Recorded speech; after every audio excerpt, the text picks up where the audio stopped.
Hello everyone. Have you ever written code so bad, so absolutely horrifyingly bad that this is the only solution you have for it? You just gotta pull this move. You just gotta you just gotta undo it like it was never there.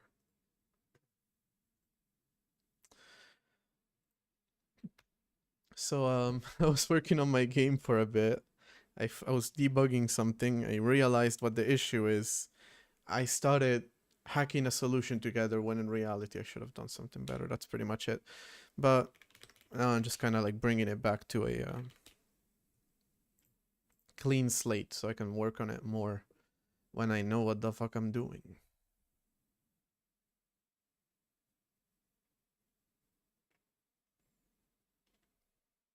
Yeah, so undo all of that. Absolutely all of it is gone. You too. All right, so just gonna take a quick second to do that.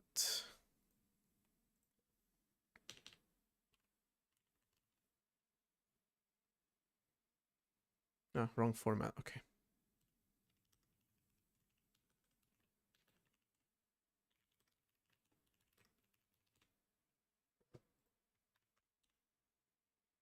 All right, game's back. Okay. Hello. For real this time. Let's forget that that ever happened. And I'm gonna have to make some changes to my game engine. How long have I been coding in C++? Mostly I do C, to be fair, but both of them kind of, I don't know, definitely been more than 10 years, probably closer to 15. I don't really remember. Yeah, something like that. Um, just, for anyone curious, my game engine, well, my library for my operating system just loads images and gives you the raw data, and then you draw the raw data to a buffer, which is for the screen, then that's it. So all of that is done by the library, but it is just done kind of manually like that. But when I introduced cross-platform support, Raylib doesn't work like that because Raylib has GPU support. And so what it does is it loads the image onto the into the GPU and then gives you a handler so you can refer to that image without having the actual image data and all that stuff. So there were parts in my game engine in which were written assuming I was gonna get the raw buffer for the image, when in reality what I was getting was a handler. And so I had this really funny thing where I was calculating the collision of an image, right? Because the way that I did collisions is very naive. Essentially just based on like, I don't know, if an image takes up a rectangle, where's my thing? Here. If an image like is this size, but then there's only like content here and here. Imagine that that's like a profile picture type of thing, right? Then the collision, instead of being all of this, becomes just this. So that calculation requires the entire image buffer. But when I'm getting a handler, you can imagine, and I'm using it as if it was a buffer, you can imagine that probably wouldn't work very well. So yeah, I was like, okay, so let me just load the image so I can get the raw image data. But that's definitely not the right solution. In reality, even my engine should rely on textures, even if they're not uploaded to the GPU. It doesn't matter where they actually are in real memory. But the engine should work with handlers, not with the raw image data itself. So I'm gonna have to do that properly eventually. Today we're not doing that though. Today we're doing something kind of related because we're doing rendering, but 3D rendering. So that's gonna be a new one. It's gonna be fun. And we are not gonna do it in Raylib Linux. I'm gonna do it in my operating system. Which luckily I just made a major change to the library, to my shared library, well, redlib, I guess. I just moved a bunch of files around, and I would have to change all that stuff in the operating system, but luckily it uses a submodule. So as far as I know, unless I manually update which git commit the submodule points to, I don't have those changes in the operating system, and I can just continue to work. Yep. As if I hadn't made them in the first place. So that's great. Eventually, obviously, I'll have to update it, but like I'm kind of like cleaning up that whole library a little bit. I want to yeah, just make its file structure a little bit easier to understand, because right now it's kind of shit. So I'm moving a lot of stuff around, but then the includes in the code need to also be moved around. And yeah, really not worth it to do it right now. So I'll just wait till I'm done doing everything, and then I'll update the operating system as well. Okay. Yeah, so today we're doing operating system, GPU rendering. Well, not really. We're doing 3D rendering, but it's not going to be GPU rendering. It's going to be done entirely in the CPU, because doing it in the GPU would be a little bit of a pain in the ass. I guess we'll have to eventually, but yeah, today I just want to get something that works, and then off of that, then actually do like build an entire like backend for a CPU renderer to, you know, work kind of like I'm assuming I want to make it like OpenGL, to be honest, in terms of like the actual function names and whatnot. So then I can replace it with OpenGL when I'm doing cross-platform, and I'll probably just get rid of Raylib entirely when I do that. And I will eventually be able to actually make OpenGL properly. Right, so the API for what we're building is going to be OpenGL. The library is going to be OpenGL. But we're not going to do that today, most likely. Today we're just going to get something on the screen. And of course, it's actually been so long since I wanted to do this. This used to be all the rage back then. Now it's been a few years. It's been like 3 weeks. But Mr. Zozing did a video where he talked about, pretty sure he has it on his, I hope he has it on his GitHub. I honestly have no idea. Really should have looked this up. Pretty sure he has a formula. There it is, right there. Okay, good. I got lucky that I saw it there. Yeah, so he did a very simple video explaining how easy it is to get 3D rendering, really. And basing on a very, very simple 3D formula to project onto the screen. So of course, when you're doing 3D data, all you need is a 3D vector class of some sort, or structure of some sort, really, not a class. And then you can just do 3D stuff, right? You load a bunch of them, that's a mesh. Well, a bunch of them in triangles as well, that kind of stuff. That's a mesh.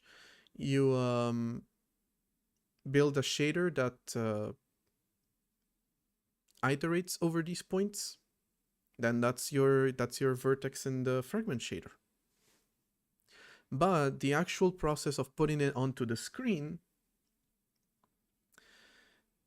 which is called projection if I'm not completely mistaken, is essentially just transforming that 3D into 2D. That's kind of what a vertex shader does too, isn't it? You know, it's been so long since I've written a vertex shader, but kind of. Just don't remember how much of the work you actually have to do yourself in one of those shaders.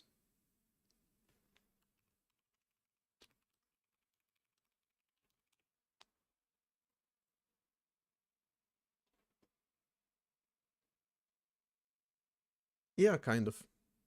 You use matrices, it's a little bit more complex. But at the end of the day, that's what you're doing. You're taking 3D points and you're projecting them onto a 2D plane. Right. At some point here, he also starts talking about rotation, which requires sine and cosine, which I don't have. And I famously didn't want to do.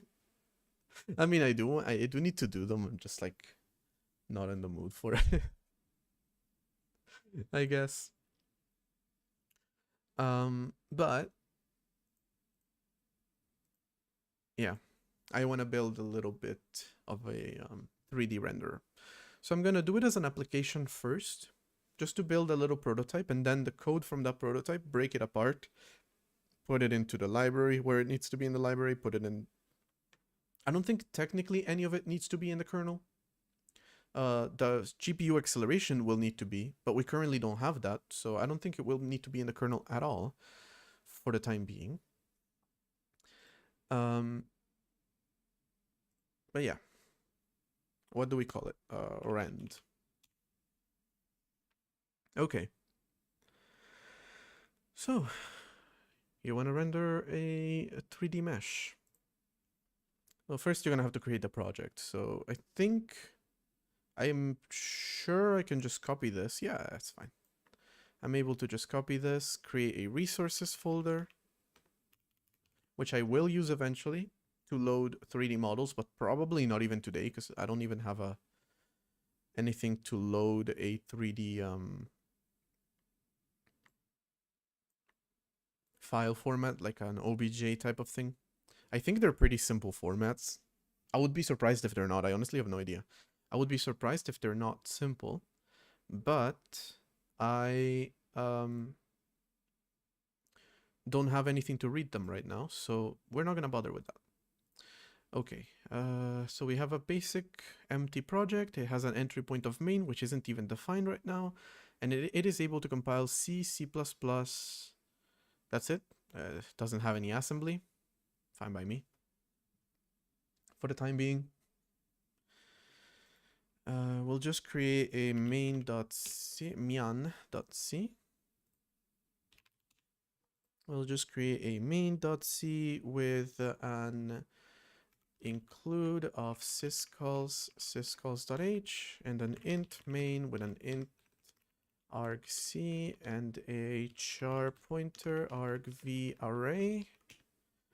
God, what a horrible syntax this is. Personally, I think that when they did that, they should have just done what I just did at the beginning of the stream and just restored back to base, back to the beginning. Okay, we're just gonna make you know, the usual hello world. Let's do it in French. I'm feeling frisky today. Monde? Do you put a le monde? I have no idea actually. French just puts le and articles in front of random stuff like that, so I'd rather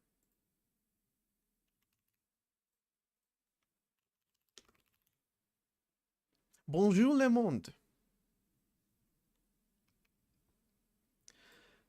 Int argc argv. So these are the command line arguments that are passed to your application. This is the number of arguments, and this is a string array where each entry is an argument.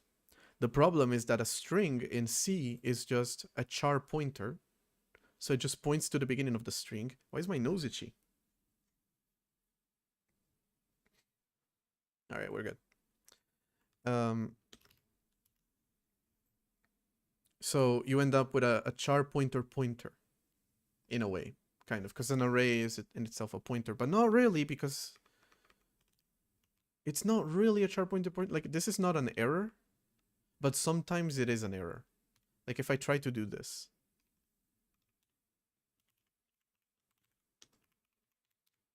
Pretty sure this is not gonna work. Yeah, it complains. Oh no, it just complains that it's unused. In some cases, it actually complains when you try to convert from this to this. In some cases, not always. All right, so we have a little GPU application. All it does is print bonjour le monde, because for some reason you have to put le in front of world in French. And you know what? I found a language worse than JavaScript.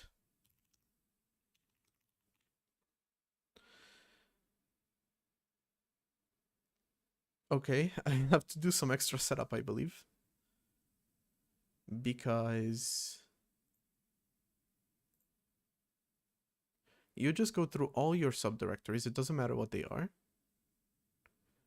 Is terminal hard-coded somewhere here? No. Alright, so what the fuck are we complaining about exactly? Rend.elf. Okay, so you did compile that. And then you want to copy rend.red, which is my packaged application, into fs redOS user, which you do, and then you gotta make the terminal, and somehow now it's broken.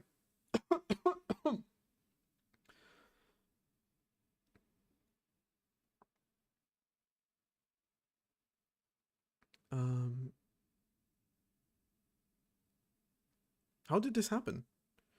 Entering directory home dutils terminal, no target specified and no makefile found. Oh, shit, okay. Oh, I see. Okay.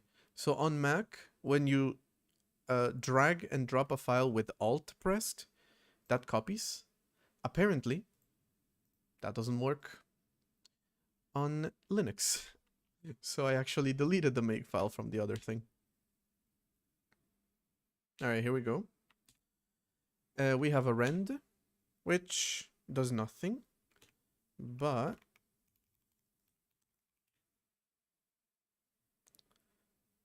it does bonjour le monde, and then it exits with a 0. Right. So we are gonna want it to do a little bit more than this. We are actually going to want to just build some very basics. You know, we're gonna keep the bonjour le monde.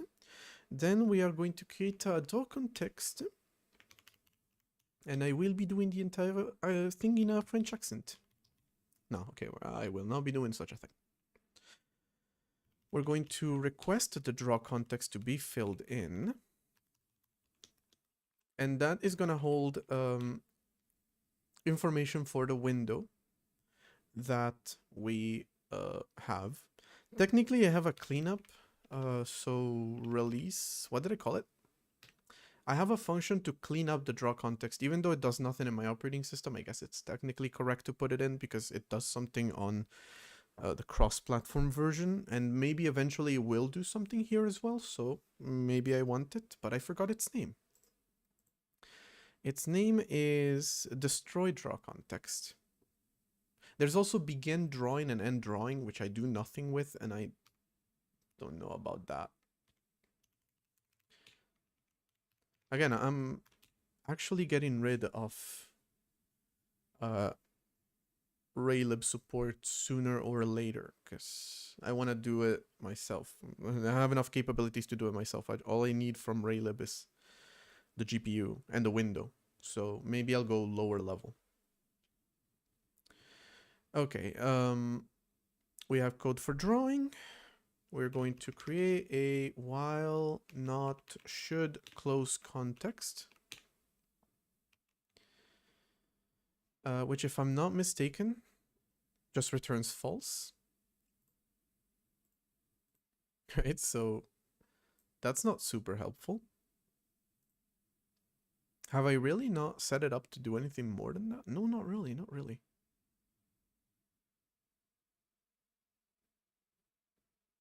Okay, well. Oh, I see. Okay, well, we don't close the context. We are just going to do nothing right now. Eventually, we'll do the drawing stuff in here. But we are going to set up a keyboard event. And we are going to get event. No, read event, I'm pretty sure. Read the event. And if event is key press And the events key is hold on.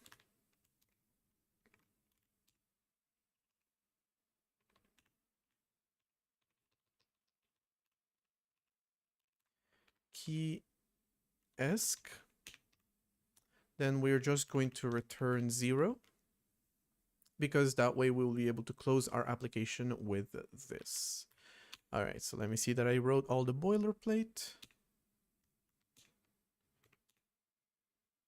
We're supposed to be rendering right now. I press escape and we're good.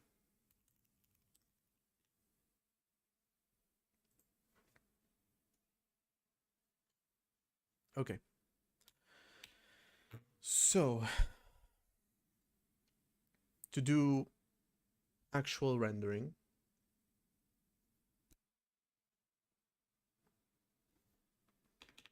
that's gonna go in here. What do we do? Do we start with a triangle? I believe we want to start maybe with a well, first off, we actually start by creating a structure to hold my vector 3, and it's just going to be made up of 3 floats. One is x, one is y, and one is z. Right. So let's do pixel drawing first. I think that makes more sense to begin with. So we're just going to create a vector 3. And we're going to do drawing at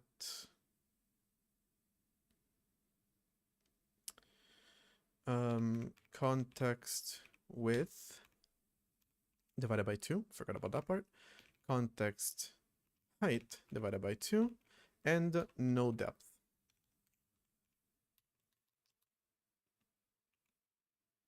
And then we're just going to invoke the drawing library, the 2D drawing library, but it's because we don't have any 3D stuff going on yet, to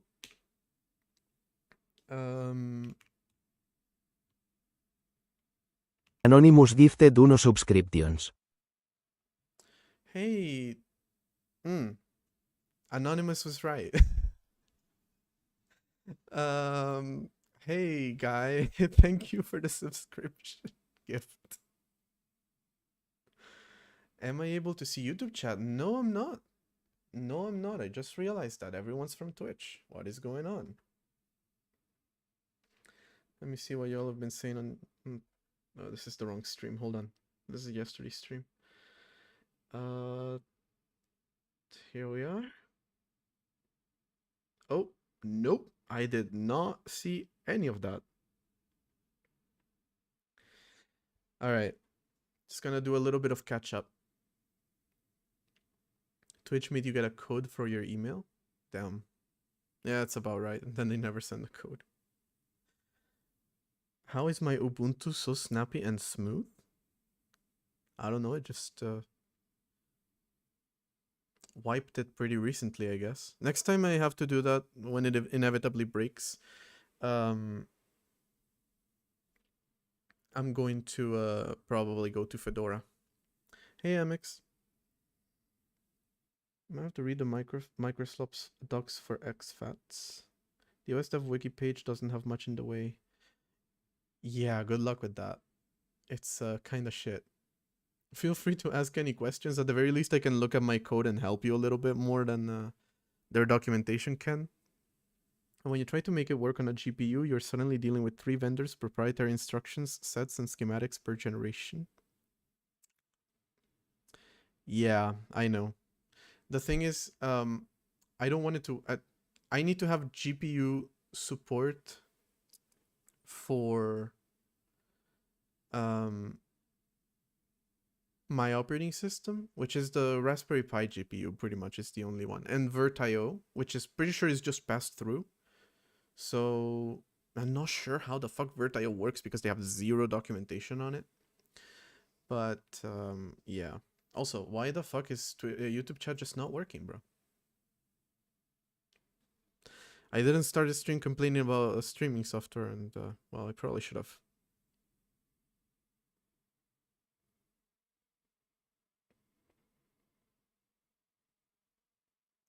Vertex shader runs for each vertex and lets you modify the vertex, like applying transforms. Right, it doesn't actually do the projection, does it?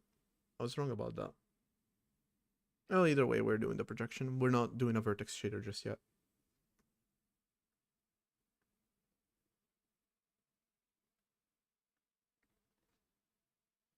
Okay. So, back to the development. Yeah, we have a vector. And we want to draw it. Again, we just want to draw the pixel. Right, so with the 2D drawing library, I'm just going to draw it as a rectangle, most likely, because if I draw a single pixel, it's going to be too small. So fill rectangle into the context. Let's place it at the vector. Technically, it's going to be a little weird, because... where are you? I have too many tabs all the time. I don't even need most of them. So when we're supposed to be drawing this point, we're actually drawing here. Well, no, not higher, just like that. We're drawing like here, here, here. And again, I went higher here. So, technically not super correct. But then again, we're not really supposed to draw the vertex long term. So we're just doing it to debug. And what color do we use with this one? My usual. It's been a while since I've used this one. All right. So do we have... Wrong key. There we have my pixel. Okay. And well, most likely what we want to do is we want to draw a little bit of a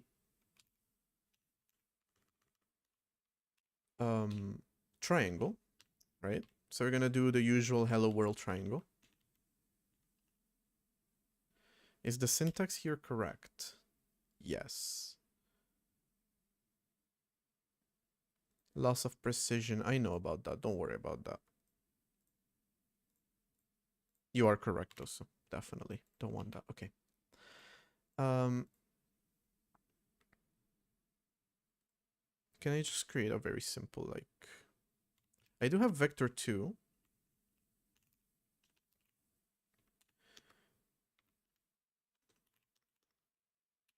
Which I can use to just do this real quick for me.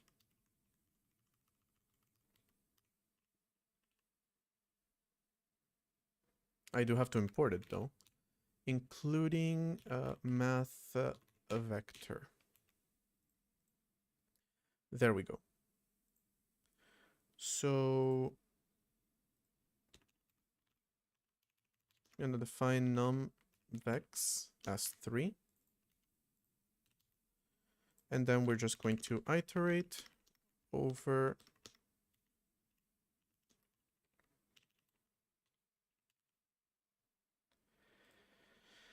and we're going to get our vector data from I, like that. However, they're all currently at the same point.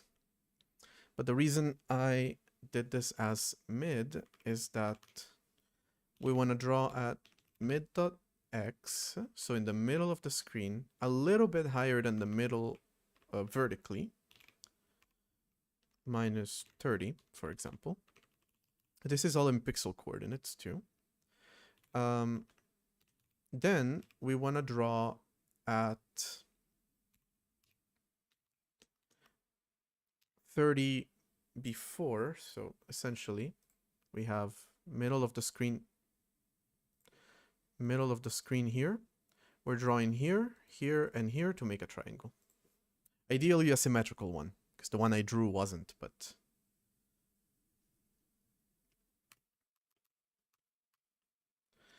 All right, so that's going to be mid y plus 30 this time around. Mid y plus 30 and mid x plus 30.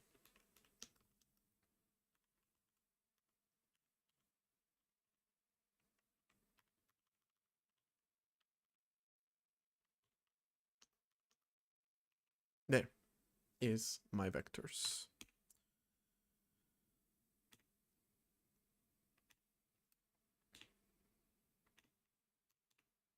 Would you look at that? Hello world triangle without 1,000 lines of code. How's that, Vulkan? Vulkan actually requires 1,000 lines of code to do a hello world, by the way. Before you get your first triangle on the screen, that's how difficult it is. Of course, should we actually draw the triangles instead of drawing pixels? I do have functions for drawing lines. So if nothing's broken, they should work just fine. And essentially, it's FB draw line, yep, with the draw context. It's not going to be filled in, that's a different story. But we do have it. Okay, so where does it begin? It begins at VIX and VIY. And it ends at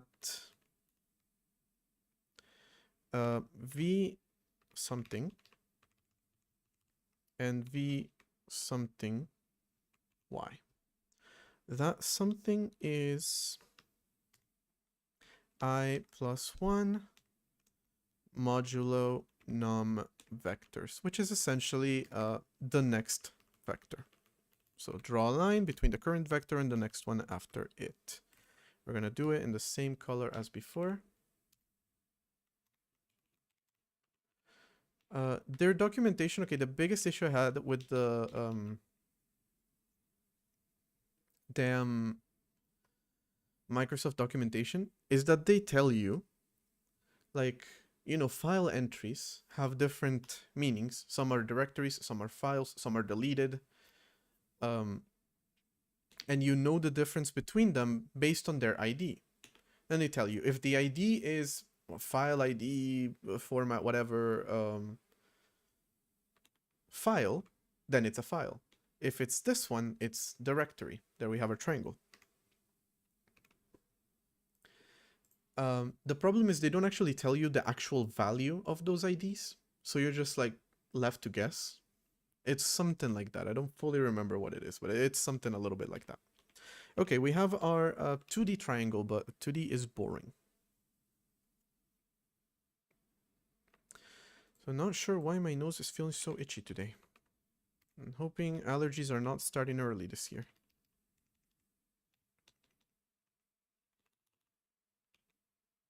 Let's make the triangle a little bigger before we continue. Savannah by Diviners. I'll listen to that. All right, there's our triangle. Now, it's not super interesting. It is a kind of 2D triangle right now. Should we turn it into a cube?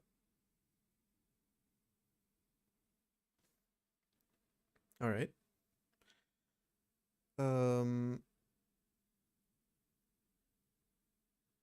The logic for this is going to get a lot more complicated.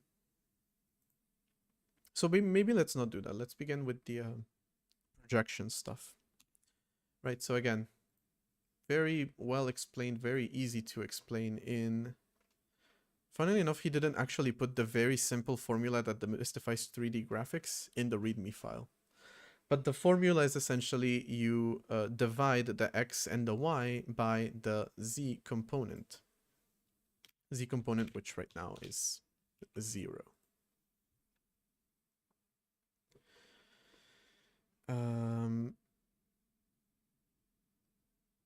For the sake of simplicity here, we're just gonna do it manually. Well, it's not ints though, it's floats. Vix divided by Viz.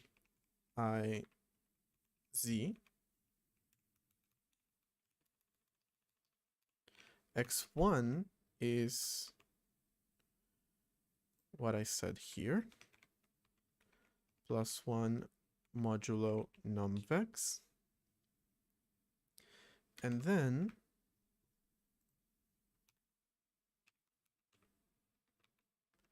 the y-axis is pretty much the same thing. You just use y instead of x. x0, y0, x1, y1.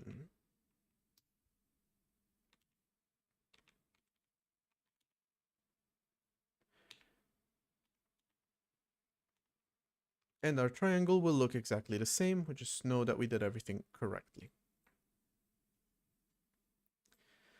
The kind of issue being that we don't have any kind of movement and I put them at a depth of 1. So how about we increase their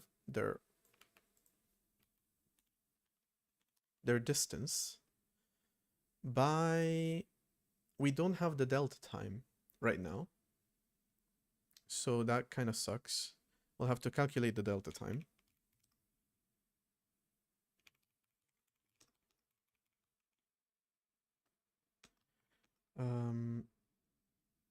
That's in milliseconds, right? So I divide that by 1000 F. That gives me seconds. So I go in here and I do float time equal get time divided by 1000 F. And I calculate the delta time based on the time minus the last time. That tells me the distance between the last time that it ran this function, because then last time gets assigned to time. Okay.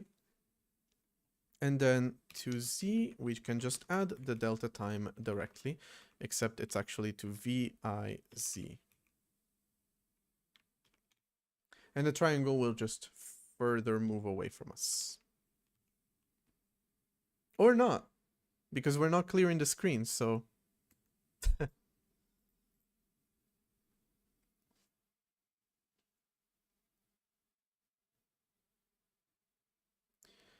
Maybe we want to do that real quick.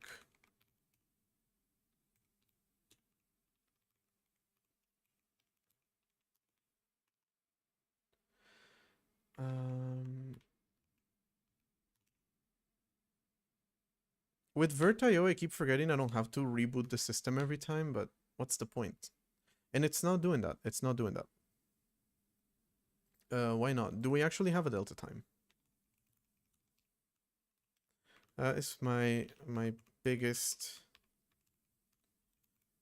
suspect here.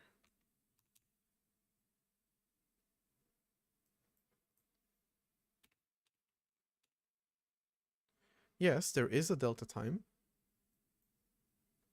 So is it actually adding to this?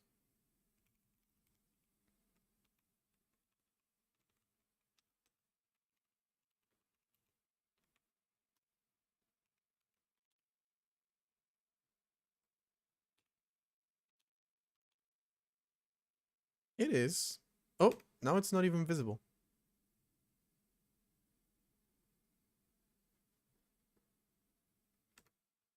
All right, what did I do wrong?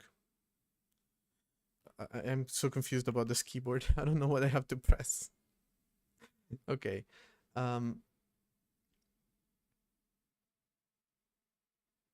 It is actually doing the thing.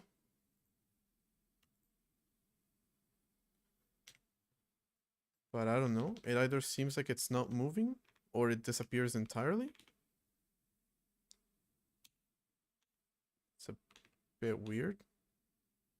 See, now it looks like it's not moving.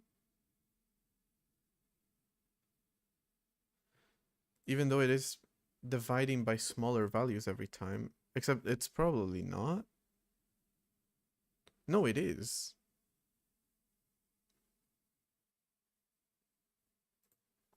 Alright, can you just print x0?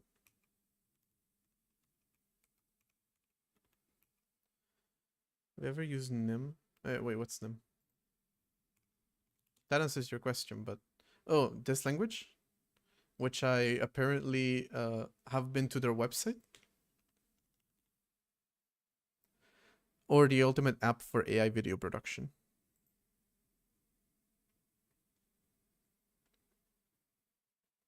Would I try it? I don't know. Actually, it's not in this list right now. So I actually created this list of languages that I want to try. I already tried Swift, right? So goodbye, Swift. And again, I use Swift all the time, so kind of very familiar with it. To get, you know, inspiration for my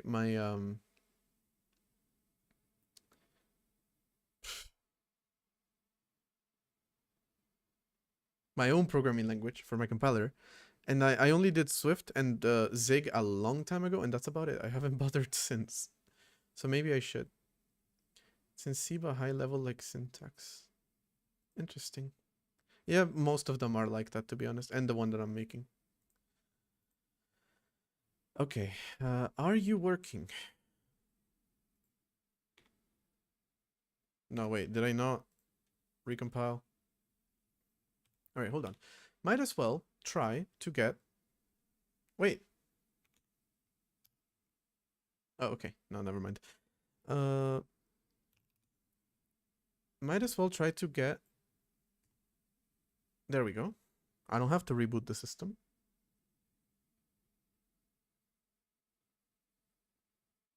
Excuse me?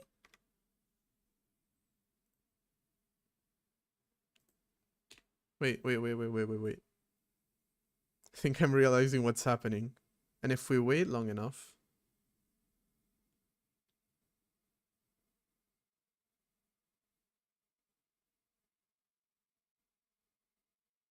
No, not quite.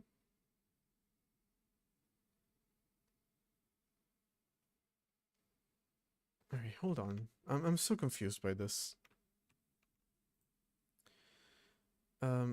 So let me just make this 2 and make it static to see if it is what I think it is. No, you know what? You stay over here. That way, all I do is just make. Now delta time is unused. Now last time is unused. Now this, I have to comment out half the code just to do this, but hey.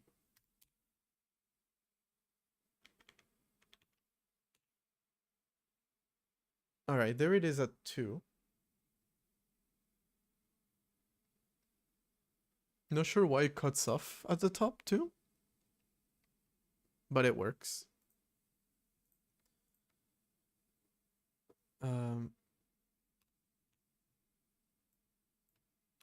I think it's just getting very small very quickly or something. I don't know.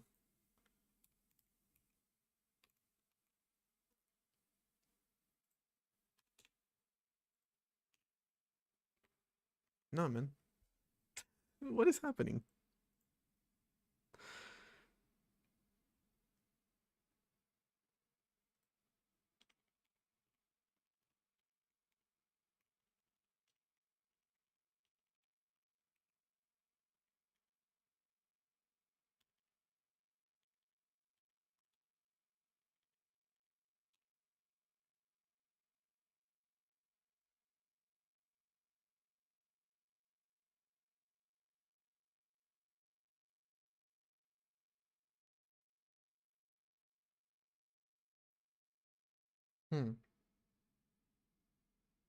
Very concerning logs coming from the left side of the screen.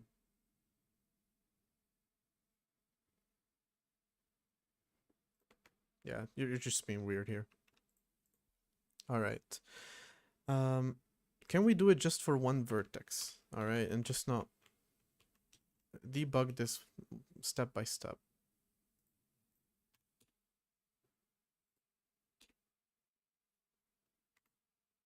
Is it just refusing at this point? Oh, well, okay.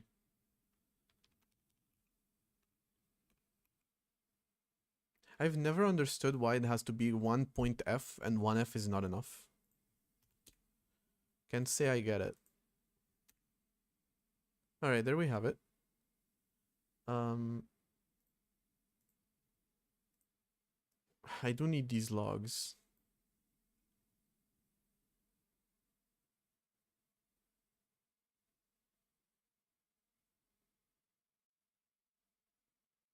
Right, I was thinking in terms of I wasn't thinking in terms of pixel coordinates, so that's kind of a problem.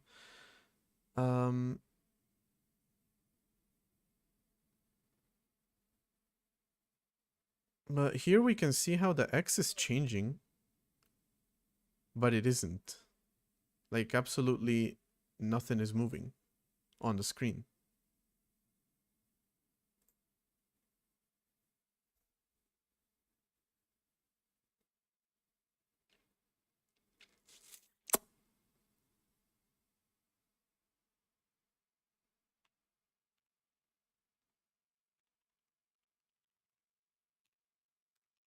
Sometimes you gotta tell the computer that you made an update. Oh my god.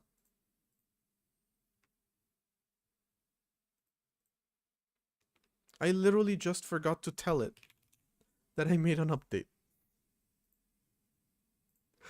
For the love of God. Now only one of them is moving. Hey, Ben chilling.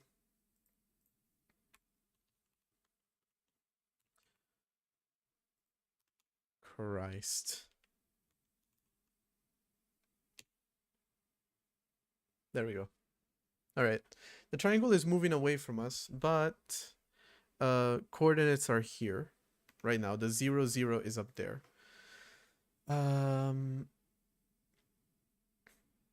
So I guess we kind of need to move where the center coordinate is, and that is done. Yeah, let me see if I remember where exactly.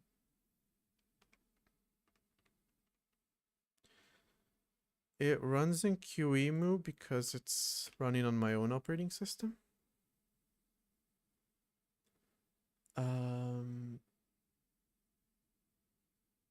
Should be enough to just add the mid.x here. And then to transform these coordinates to 0, 0, 0, 0, 0, 0. Which now looks a little weird. Minus 100.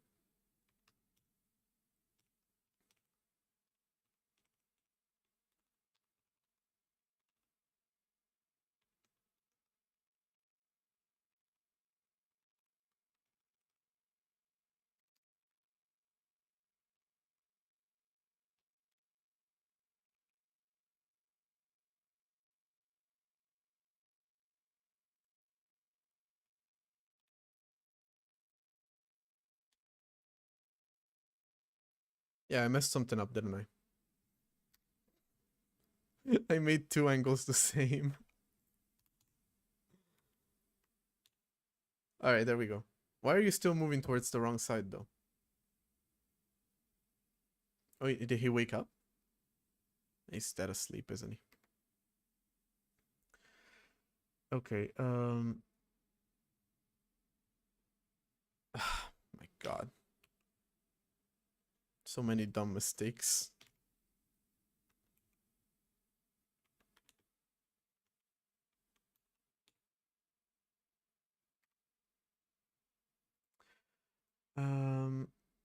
Yeah, pretty sure I did the math wrong here.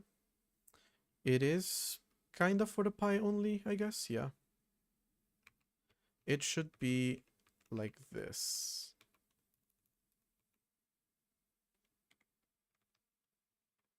I mean, maybe sometime I'll support more boards. He moved a little. Must have not been a comfortable sleeping position for him. God forbid this dog move. Am I mistaken to think that that code was... No, it was right. It was right. It was right. I am mistaken.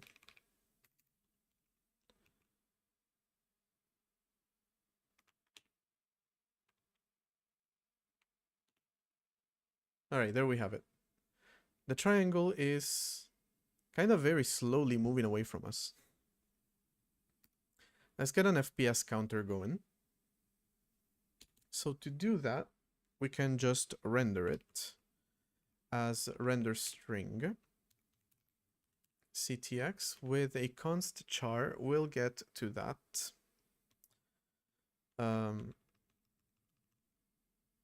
He's 360 all around donut position. Yep. That's the heat conservation position. Scale of 3 and color, we're gonna make it white. All right, we're gonna have to create a string for it, which we can do with a buffer.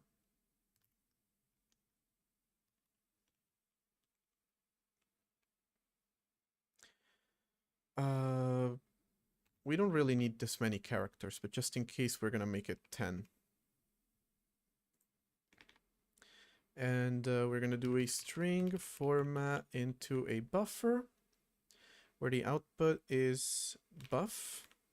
The size cap is 10. The string is going to be a 10-digit... No. Ugh. There's a way to tell it exactly how many digits you want, but there's no way to tell it the maximum number of digits. Anyway, it's 1 over the delta time. 1.f over the delta time. And that is going to be the buffer that we draw as the FPS counter. Okay, so just like that, we get a solid 13 FPS with the most basic thing we could possibly be doing. Isn't that amazing? Although we are printing, which the way that it works right now is essentially a syscall every time we print. There's a lot of optimizations I need to do to them. Okay, we raised it to a whole 18. God. Okay.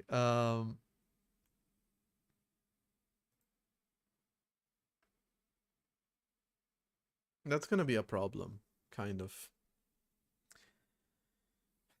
Am I doing something absolutely stupid over here? No, I don't really speak French. I just felt like switching it up with the hello world.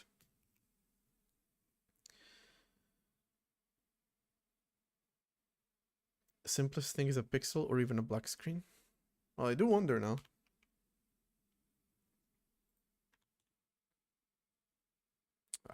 Just complains about so many.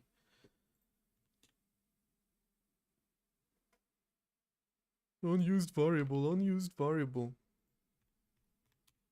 Worry about your own wasted potential, not mine.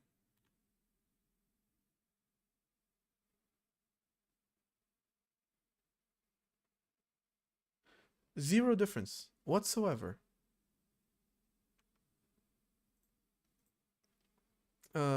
There are like 50 syscalls in this code. But like, is it really that slow?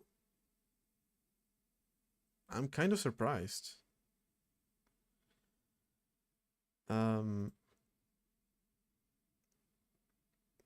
I would try one of the games I've made. I'm just not sure they're gonna run right now.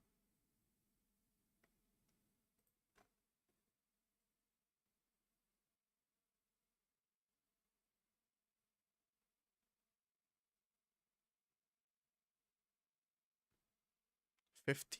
That was not 50. The FPS was like 3. No, not really. No, god damn it.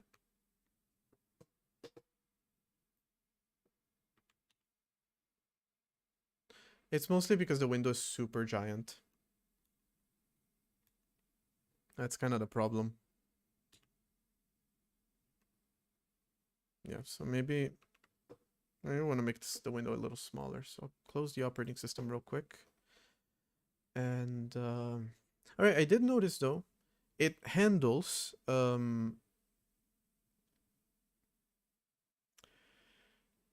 it handles it handles it handles damn it, it handles being loaded like that for a long time pretty well, which I wasn't sure that was gonna work. Okay, oh,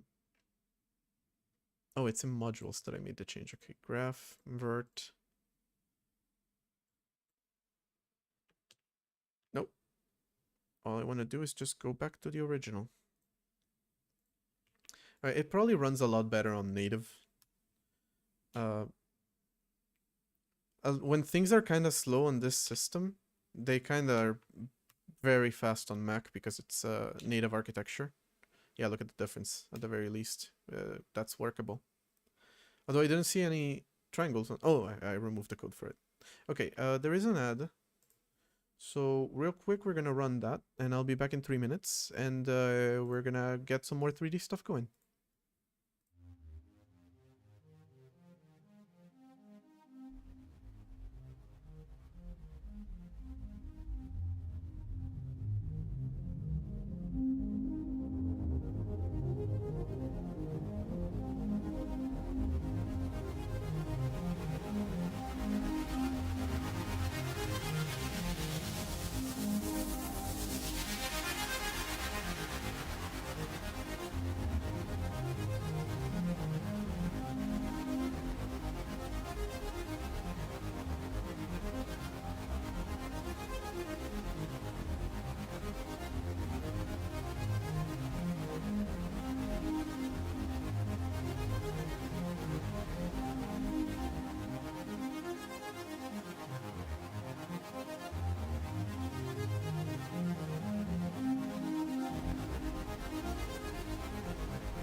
We're back.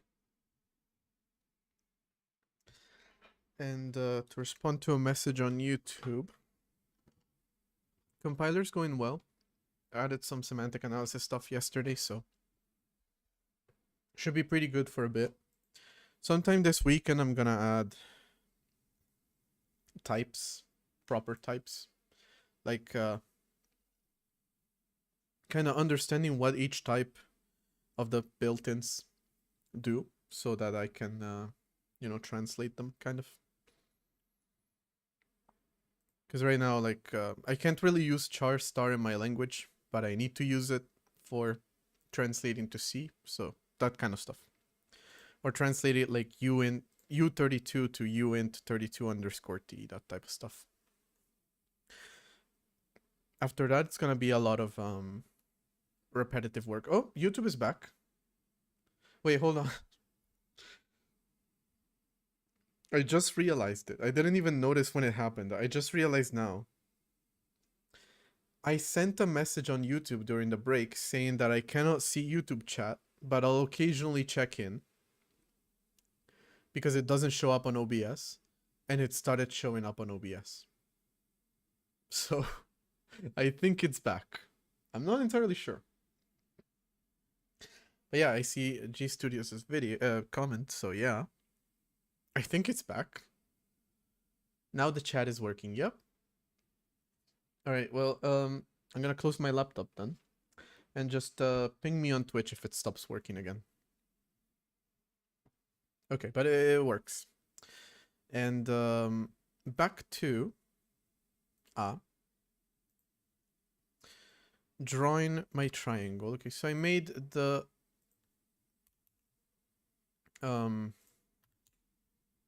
window a little bit smaller, so all right, we got a solid 190 something FPS.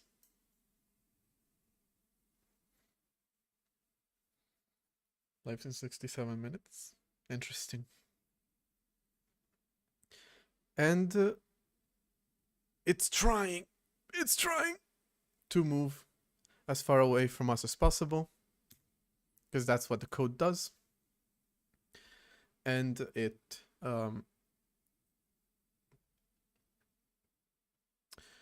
works. That's it. It's working. You can even make it faster, because I actually slowed it down thinking that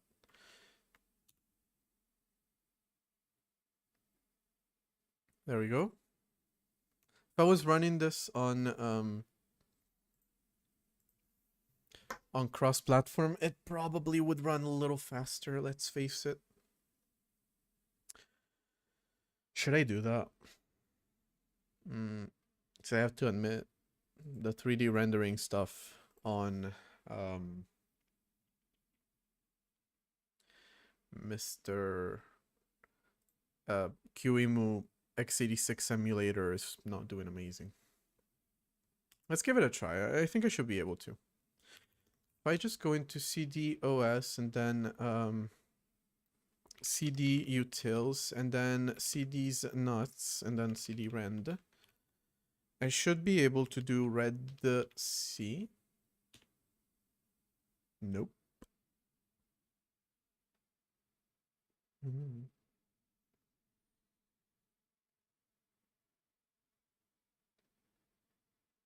Oh. Oh, I see. Okay, hold on. I mentioned that I'm starting to change the structure of the shared library, and any project that uses it, I need to update. So let's kind of speed run this. It's just one file, so it shouldn't be too difficult. This data struct is now this. And that's it. Yeah, that's it. Except we don't have a build file for this. So let's build one. Build our red C. All right, we'll just have a je peux with a main function as well.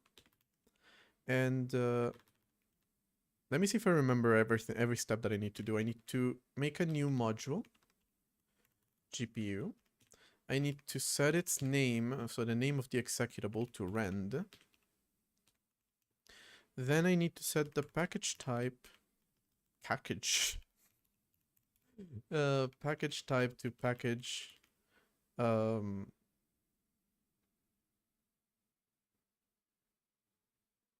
PKG. Not sure about that. Then I need to add the main.c file to the compilation, and then I just need to compile this.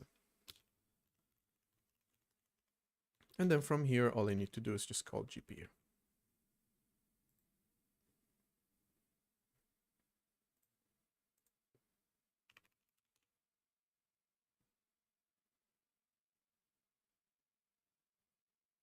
Found a syntax error. Yeah, let me just copy it from my compiler real quick.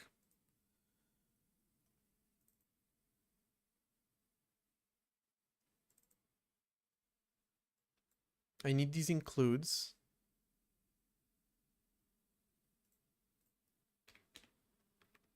I'm not sure about is what you have compilation error with here.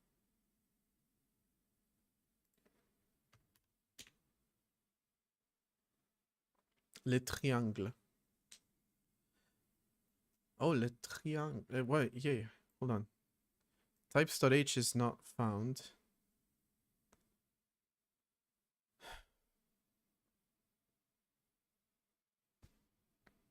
Pretty sure I remember these like TikTok videos of a guy like breaking just kind of look it up.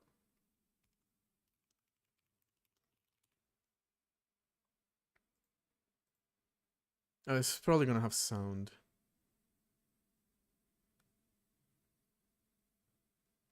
But anyway, just this guy like drawing a triangle and then like breaking these, and he's constantly saying le triangle. If that's how you even pronounce it. It's been years since I've seen that. I'm not playing one of them because usually TikTok videos tend to have background music. Alright, so alright, so you were referencing that. Interesting.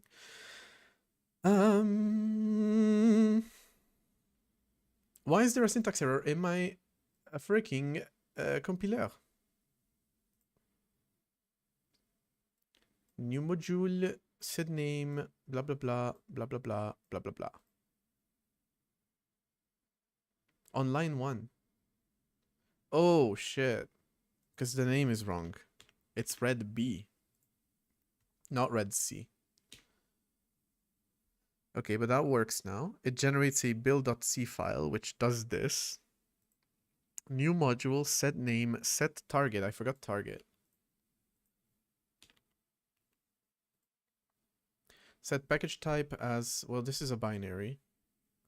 Then compile, and you can even run it. But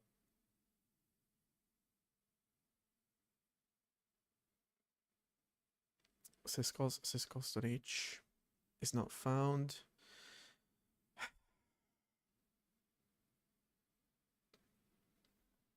I'm gonna have to move this whole thing into its own project at this point. My god.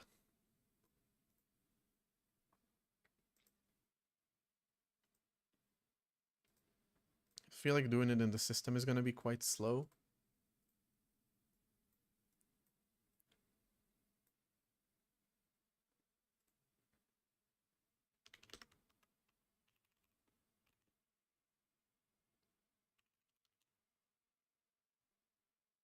Okay, so package PKG is not the right name for it. It is actually... It can still run in the operating system, mind you. It just moved it out of it. And what I'm looking for is not package. It is package type. Red. It's just called red.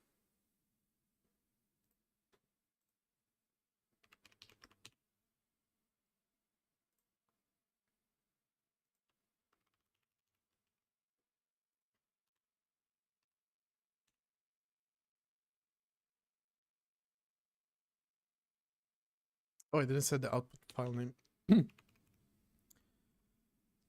No, didn't I? Hold on.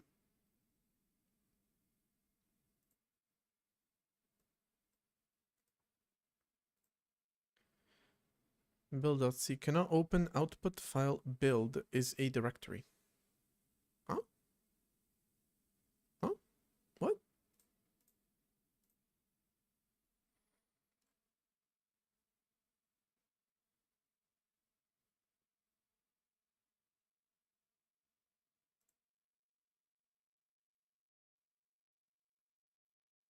What is that supposed to mean?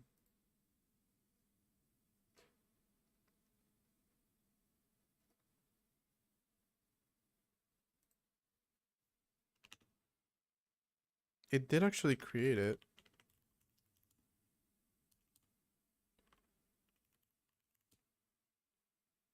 No, this is the old one. Never mind, I'm just going back to the operating system. This is just not worth it.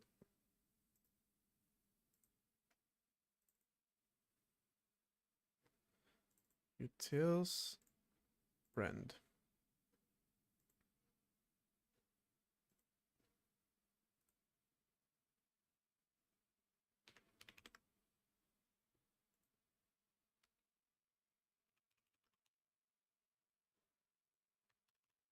Okay, so again, run the operating system.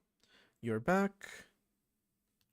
Make repbuild.h. We don't really need the build.c file anymore.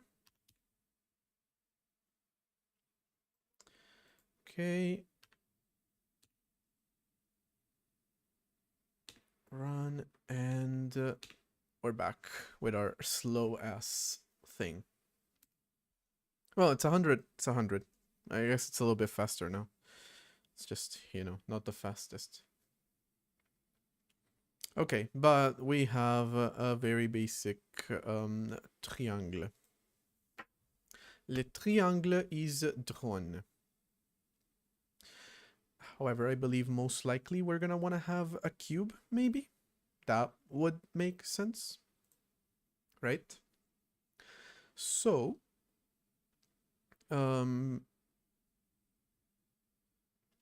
let's start arranging this a little bit like you would arrange a real mesh. So let's get some Excalibur going. Right, so what we did is essentially just the triangle there. But the way that you do a mesh is you keep the vertices and then the connections between the vertices.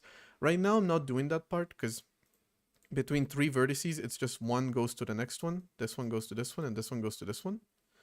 But when you're working with a rectangle, it gets a little bit more complicated. Because, yeah, the first 4 work like that. Even when I'm drawing with straight lines, I cannot draw properly. Usually people who draw like this have a little bit, what is it called? One of those like drawing pads thingies. But yeah, anyway, this one goes to this one, this one goes to this one, this one goes to this one, this one goes to this one. That one's easy. But then this one also goes to the one behind it. So does this one, so does this one, so does this one. And then these are also drawn like that. And then you get a cube. But the way that usually you do this type of stuff is you just render the vertices, or you just inform where the vertices are, and then you inform of the connections between them in terms of indexes, right? So we got triangle 0. Let's say that this one is vertex number 1, this one's vertex number 2, this one's vertex number 3, 4, 5, 6,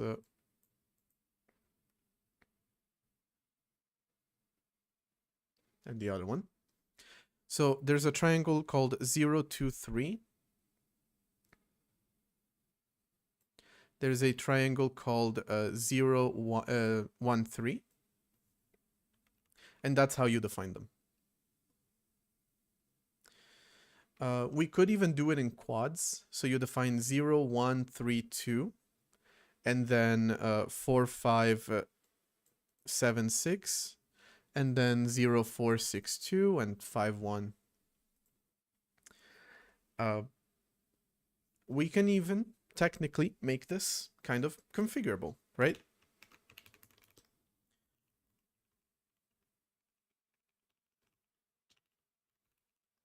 So these are usually called primitives, which is like the minimum type of structure that your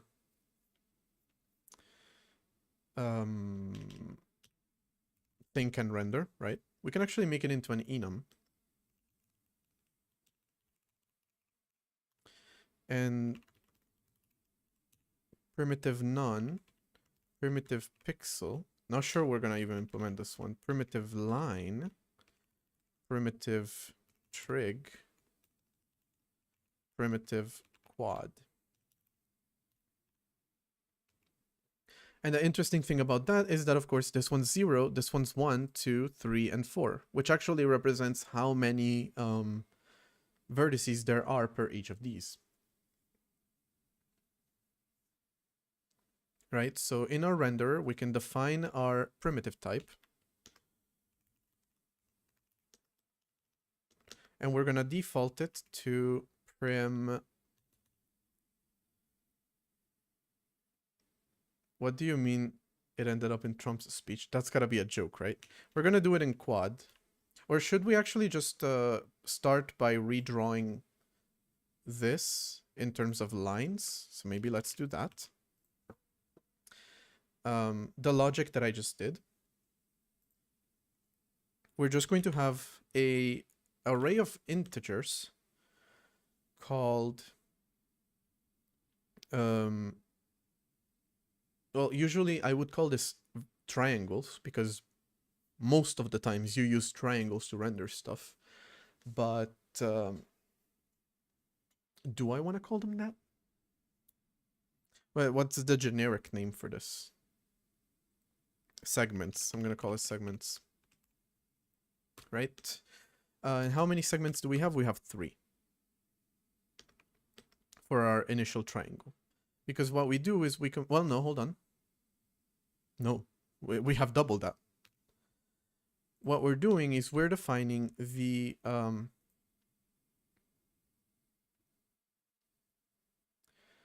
total number of connections that there are by starting point and ending point.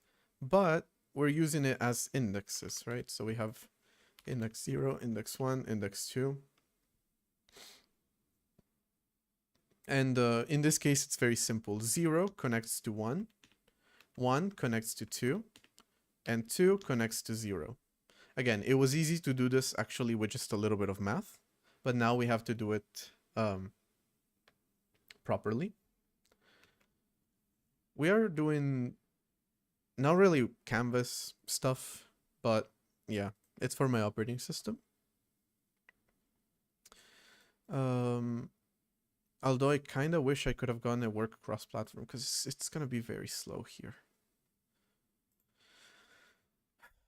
I'm not sure why it was so slow, to be honest, but yeah. The system's not exactly optimized. And actually the window drawing code has gotten quite a lot more complicated, so.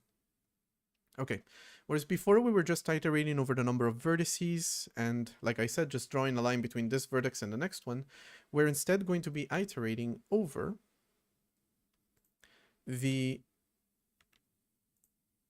part we're going to keep, right? Because we're making the vertices like smaller, just for a little bit of animation. But we're going to iterate over the type of primitive that we have.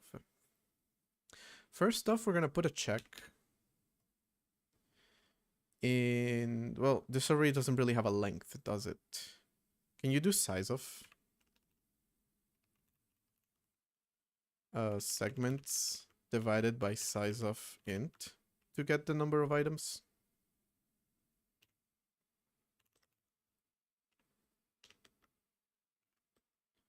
Divided by the prim type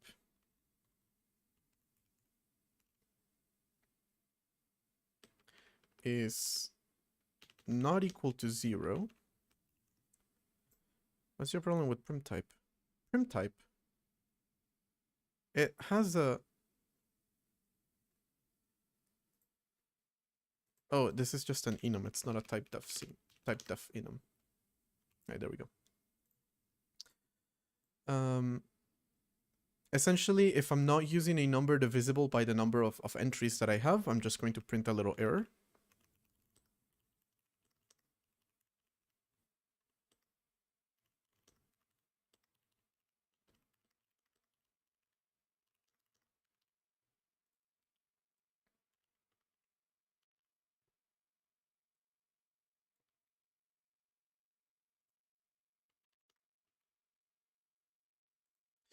And we're going to return -1, actually.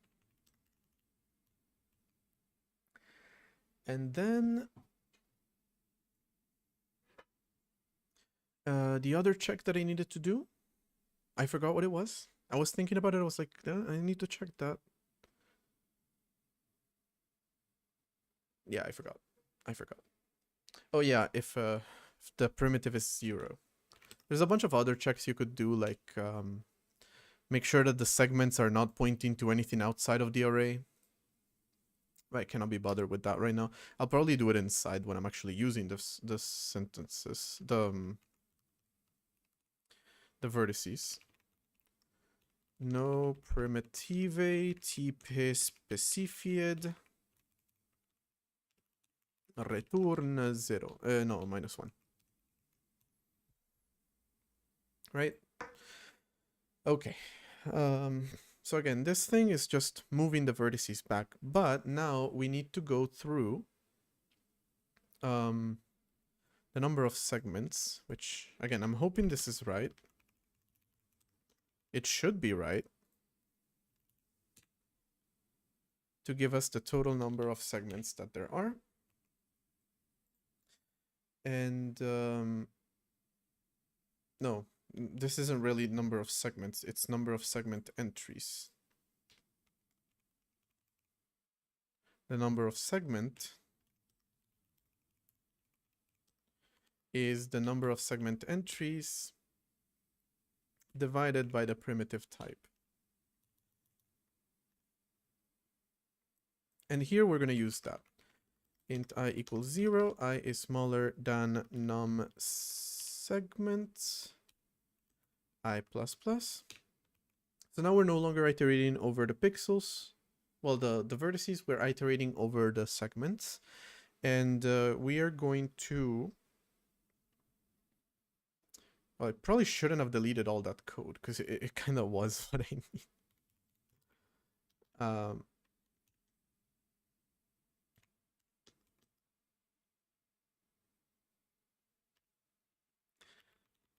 Kind of was a lot of boilerplate for what I needed. Okay, we need to address segments index I times the division, which is prim type. And that is going to give us the index of a vertex. So I should also be able to calculate the number of verts using the same size of trick.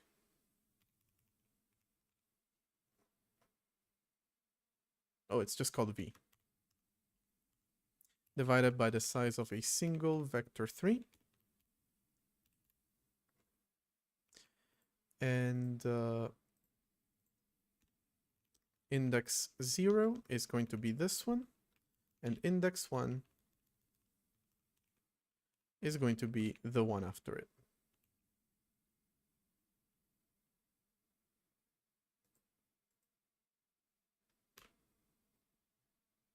This part is kind of hard-coded for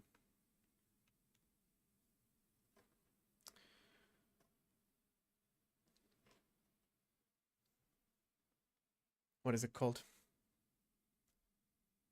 For lines for the time being. I'm going to check that if this is bigger or equal than the number of vertices,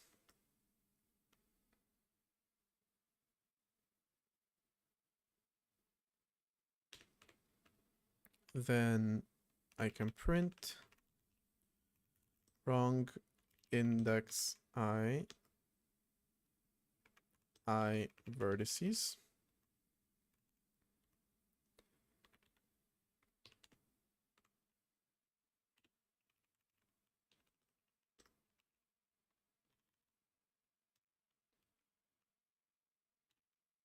I'm just kind of going to copy it.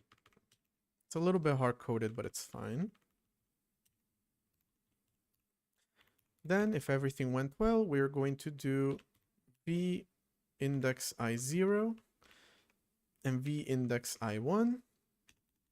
We're going to then normalize the values as v0 v0x divided by v0z plus the midpoint x in order to shift the center point. We're going to do the same thing for x1, except we're going to use the other vertex. And then we're going to do the same thing twice again for the y-axis. Y,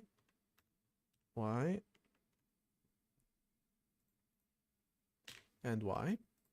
And finally, we're just going to draw a line. Draw a line into the context with x0,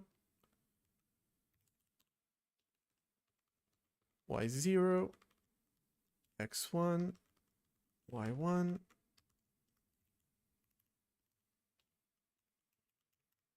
with this color. All right, so we're kind of forcing the logic to be for drawing a single line, whereas in reality, we want the logic to draw multiple lines or an arbitrary number of lines.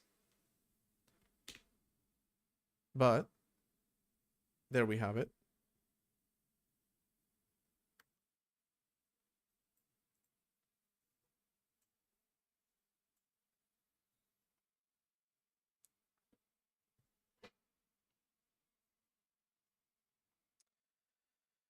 Okay, so that is drawing, again, the triangle as an entire, as three separate lines, but I specify which lines they are. So if I decide that something draws between itself and itself, then we're going to have a missing vertex. If I instead decide that, well, there's not a whole lot that I can decide here to make it look weird. There's only 3 vertices. But yeah, instead I said we want to draw a square and then a cube. So we're going to do,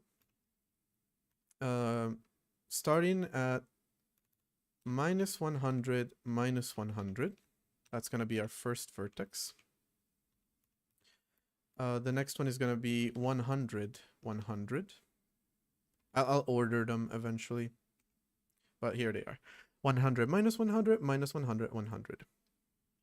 What is your problem? Excess elements, right. There is a maximum number of elements in the vertex that you can have. Okay. So it's -100, -100, then 100, 100. That is not right. Then 100 -100, then 100, 100, and then -100, 100. Okay, and I want to set the primitive type to quad, and I want to do 0, 1, 2, 3. Hey, no life.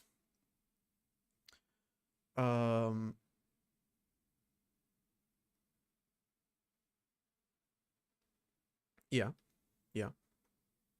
Okay, so now I have to adapt this code to doing that. And this code here is kind of for drawing 2 segments. So I can kind of generalize it a little bit.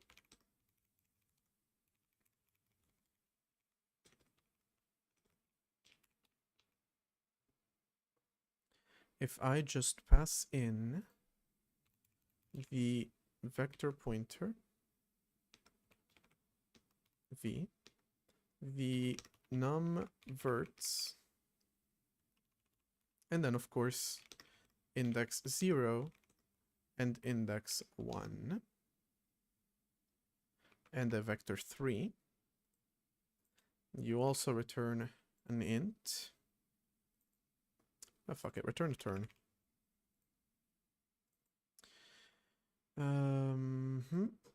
You'll need to also have a vector2 origin instead of mid. It is no longer mid. It is now original. Okay.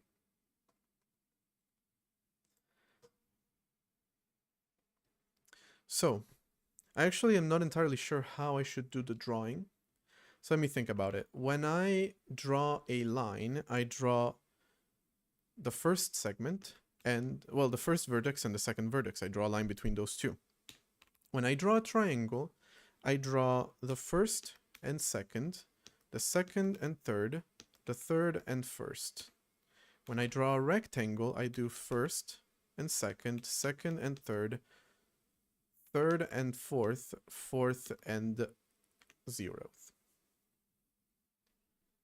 And that's it, right? The only 3 types that I have are line, primitive, line, trig, and quad. Again, pixel is just there to, I guess, for the sake of simplicity. FastPy server. Nice. All right, so essentially it is for... Yeah, am I going over the total number of segments? Yeah, that is correct, because it is divided by the number of primitive, okay.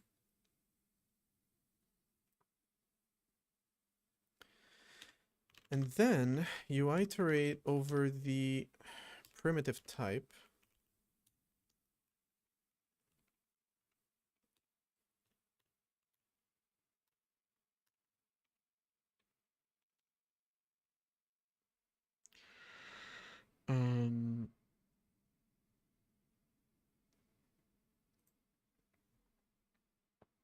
And you use that to calculate plus something plus 1.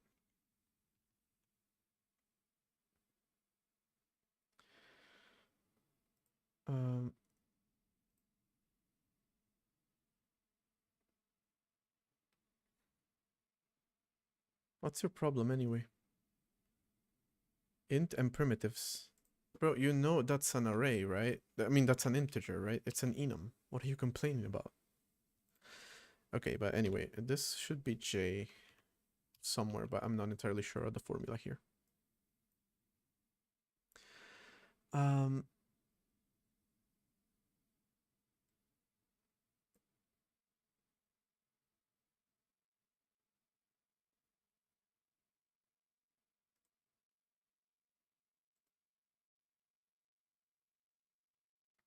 For j0, you get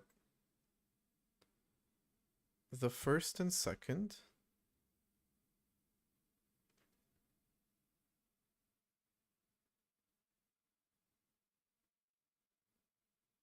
So 0 and 1. For 1, you get 1 and 2. For 2, you get 2 and 3. For 3, you get 3, and it should be 0. So, if I'm not mistaken, I put the modulo here. And then I do draw segment I0, I1, V, numverts, and mid. Is that correct? God, I sure hope so.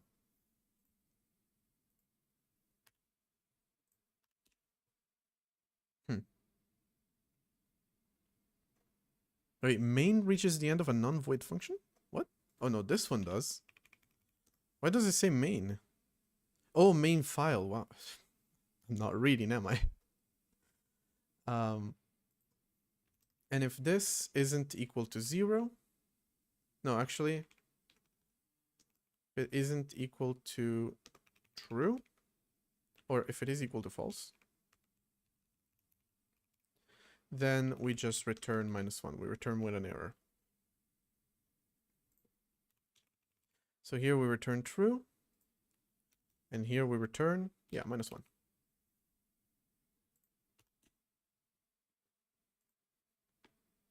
And fails. Round number of segments. Found 6. Must be a multiple of 4. Did I change the primitive type to...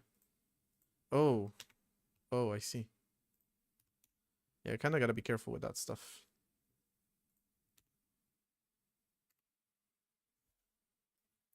It's a bunch of wrong index. Where is that being printed? Here, right? So it is mostly correct. It is mostly correct, but I'm not sure how modulo like factors in to this calculation, so I'm pretty sure I just need to put a parentheses here. Nah, that's not it. Still a bunch of wrong indexes. Okay, hold on. Let me redo the math. When I have 4 primitives, should modulo be after the addition? Oh, that's it. The fact that I just added parentheses and then I did it wrong. Thank you. I do believe you're right about that.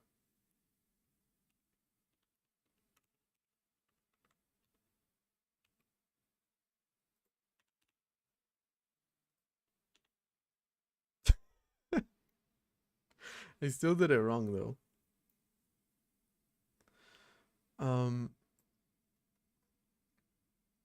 I said 0 draws to 1, minus 100, minus 100, 100, minus 100, 100, 100, minus 100, 100. I would like to make a programming language that compile to NIM. Is that good or niche?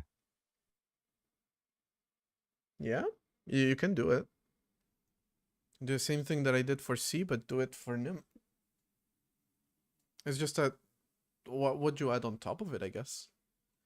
Because it is kind of a high-level language, right?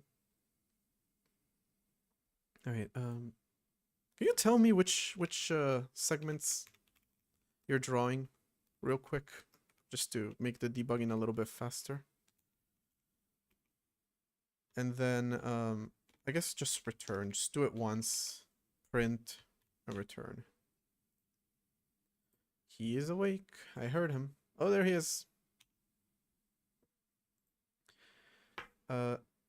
0, 1, 2 with 67,100.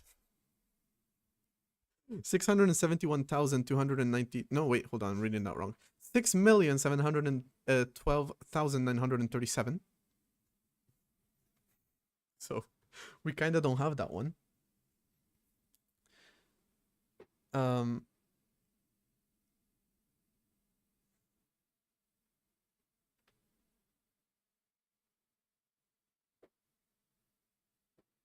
NIM is a mid-level language. Oh, okay. Did I keep the +1 here? Did I oh my god. 0 to 1, 1 to 2, 2 to 3, 3 to 0. There you have it. Let's remove the return. Make. And bada bing bada boom, we got a square. Okay, but we want more squares, right?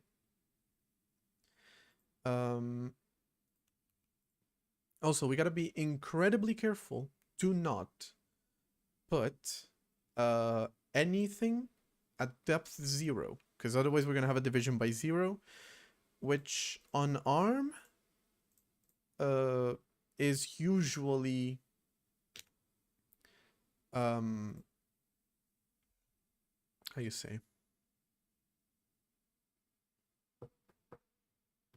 0. It just results in 0, but on x86 it's tragic. So it's literally the same vertices, right, but moved back. Now, of course, we have to increase the number of vertices. Now we have 8 for our cube. But 0, 1, 2, 3. It's probably inverted on the camera. Yeah, it looks the same for you, actually. 0, 1, 2, 3 is going to draw the front. And then we can do 4, 5, 6 and the next one as a little test to see if we get 2 rectangles. We do. And then, of course, we have to draw the others. The thing is, this is like why you usually don't draw with quads directly. We're kind of redrawing a bunch of extra stuff here. That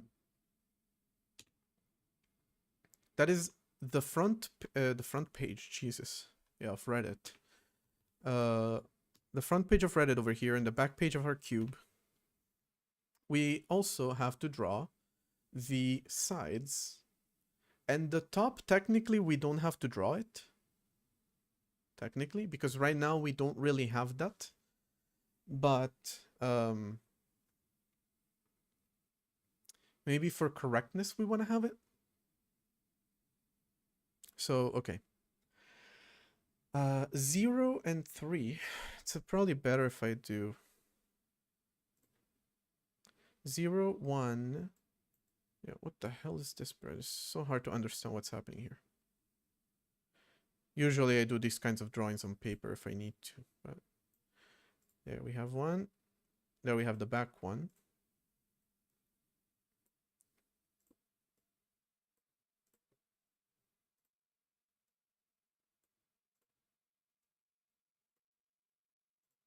All right. This is vertex 0. This is vertex 1. This is vertex 2. And keep in mind, this is up to us entirely how we want to define it.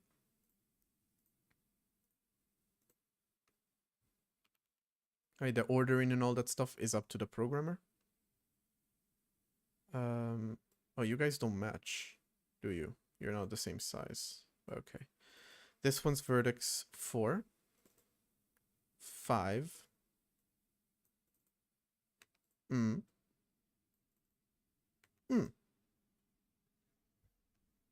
Okay. So now it's a lot easier to see the faces that we're missing. 0, 4, 7, 3.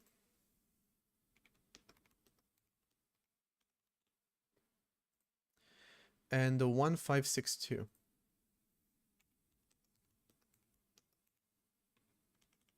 Again, well, let's do the top. 0, 4, 5, 1. Should I probably label them?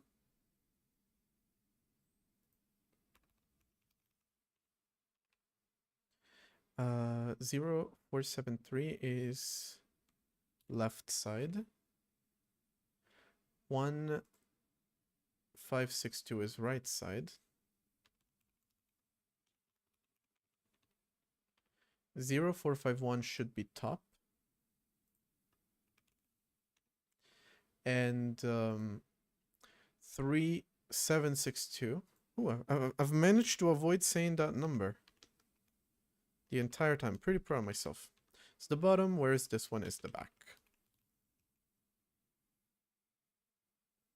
But of course, now we have a 4 by 6. We have a lot more segments.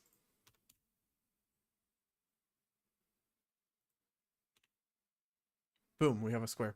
I mean a cube. Right? Our cube looks good, but we can do like camera movement if we change this mid thing here. We can do like rotation. We can do all that kind of stuff, but rotation, I don't feel like doing right now because I would need to have cosine and sine, and I could probably implement them with a like lookup table, but it cannot be bothered.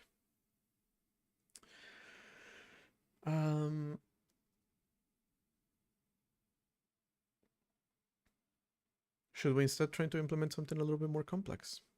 No, not at all. Not at all. That's a joke.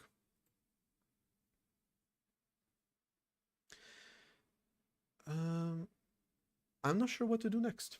Not sure what to do next.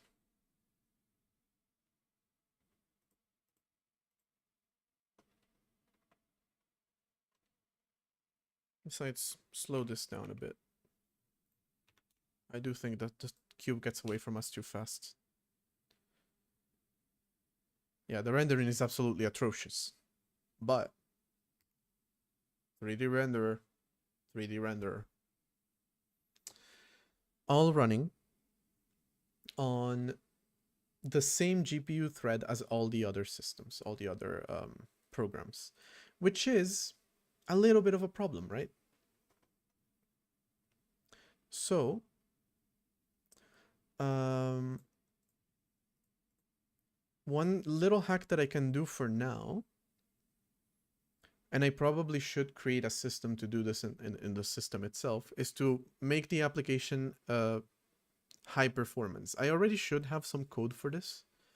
And userland applications should be counted as high performance, so they kind of hug the CPU, the CPU a little bit more. But first off, I'm not sure if I removed that in the first place. And second, I'm not sure how much time is allocated to them. How's YouTube chat, by the way? I need to check that everything is... Okay, it is correct. I'm not sure what you said, though, about the J thing.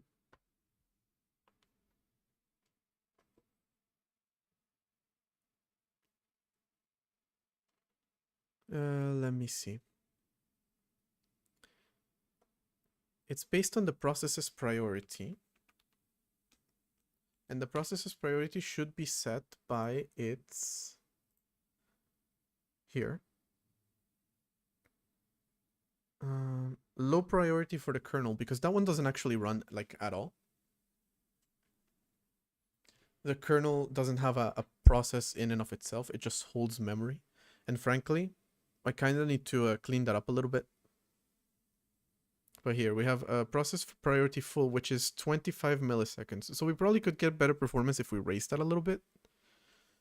I'm just checking if there's any more. No. Kernel level processes use priority low. They also don't have syscalls, so they have that advantage. If we make this like an insane amount, now we do need to restart the system.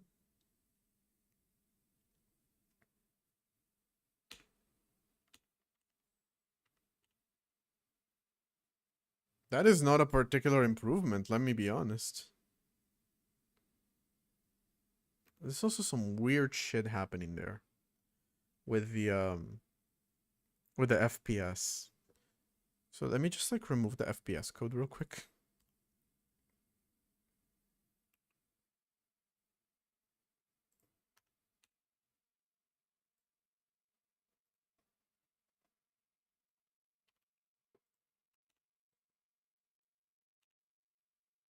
No, it still stutters like crazy. It stutters pretty much every time that any other application is given the CPU. Kind of. Well, not kind of. Literally. Yes, that's what's happening. I did mention yesterday for the...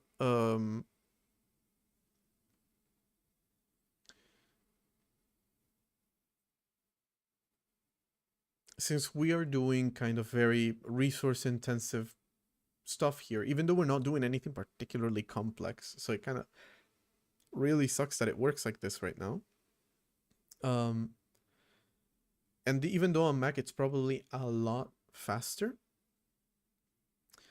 ideally, even if we don't have a GPU, like a dedicated GPU, what we want to do is we want to have like one thread dedicated to one core of the CPU dedicated to pretending to be a GPU, essentially.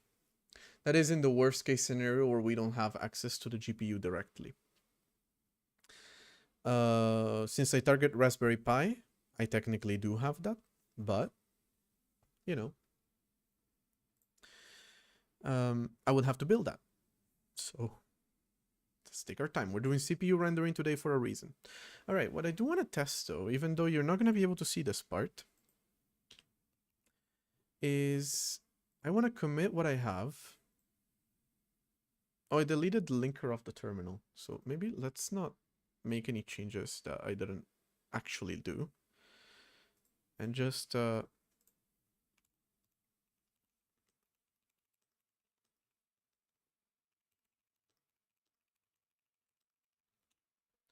that, push that. Go to my laptop, which is a Mac, so it's running ARM, and download the changes and see if it runs faster. Tiny issue with that.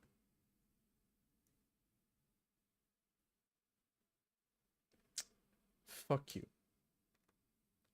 I've already made the changes. Like, because I made some changes on some completely unrelated files, it didn't let me pull. I really hate that it does that, but anyway. Had to stash my files and unstash them.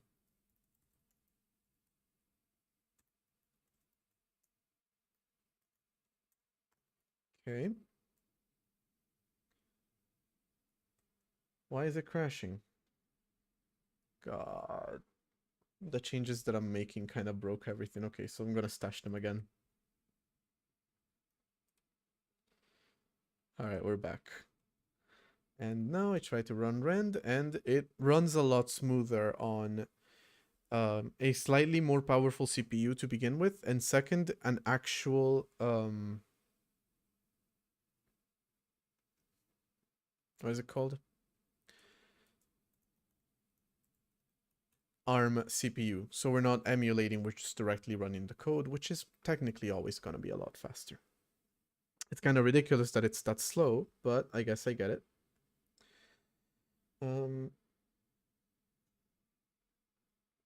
There's also this thing with networking, and I'm not sure if it still fails, where sometimes it kind of like NTP just kind of like uses up a lot of resources. So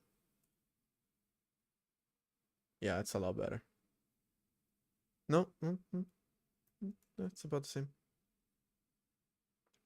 Okay, the point is, it works better on Mac. And again, maybe I just tried doing this, running it actually like cross-platform. Which is funny because that one is relying on OpenGL, but then we're still doing all the drawing manually in the CPU. And then just passing it to OpenGL, which is just like, you know, I could have done that for you, right? Yeah, whatever. But I guess it could give us better performance to do something like that. But either way, I am a little bit interested in seeing a real 3D model, right? So an OBJ file. I actually don't know what that format looks like, but I did read in YouTube chat it was a text format essentially. So maybe I can just export this model as an OBJ.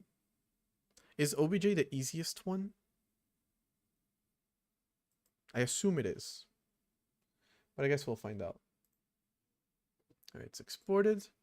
And then we're going to open the OBJ as a ghex file. So we're going to read the hex file data on it. And yeah, this is very much a very simple file. We have a little header going on here.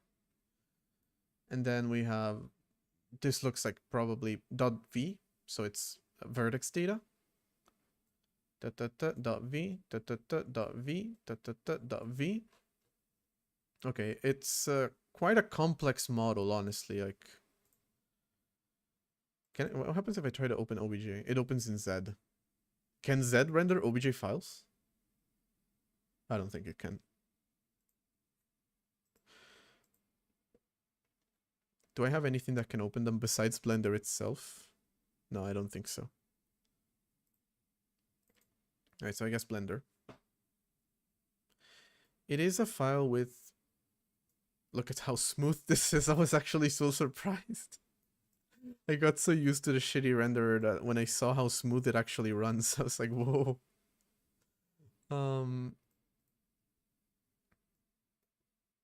Yo. Whoa, what happened? Why is it stuck? Oh, okay. How did you move upwards? Oh, here, shift. All right, I wanted to see between these two. How do I see that information again? Is it in layout actually? Yeah, I forgot how I can see the number of vertices. Blender tells you that, but I don't remember where exactly. Not sure if it's one of these. But it is quite a complex model, so I highly doubt that this will be performant in the slightest. But I would be stupid not to try. All right, there is an ad though, so I'll be back in 3 minutes.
Okay, we're back with not frying my GPU, frying my CPU instead. Also known as 3D rendering on the CPU. So I was looking at the OBJ format and it looks incredibly simple. Pretty sure if I scroll, I wanted to see how many vertices there are in this model, and I'm not sure how to see that. I didn't really bother looking that up.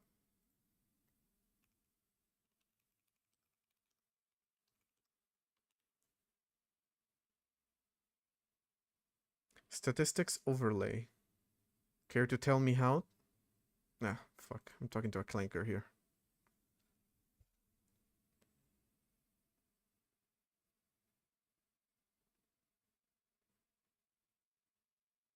There, thank you.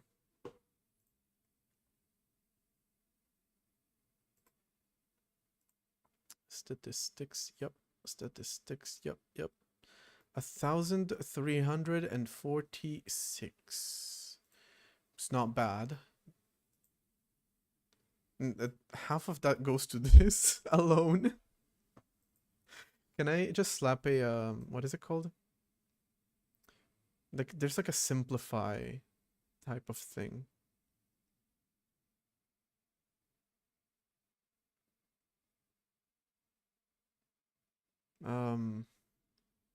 God, what's the name of that? No, simple deform is not it. Should even be here for that matter.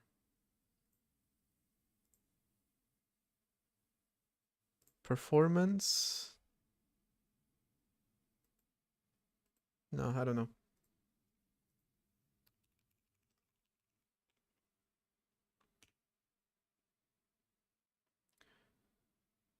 Decimate. Should also come as a modifier. Which can come as collapse or unsubdivide.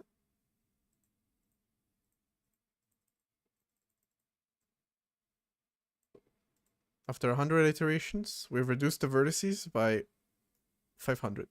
No, 200. We can do planar.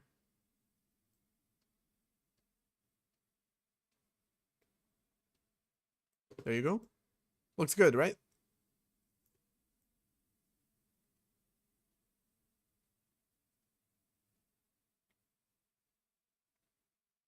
Can just reduce it a little bit, but it won't do miracles. It just reduces it to 1,000. So that's absolutely not worth it. Those 200 vertices are not the problem. Okay. Let me look up the OBJ file format.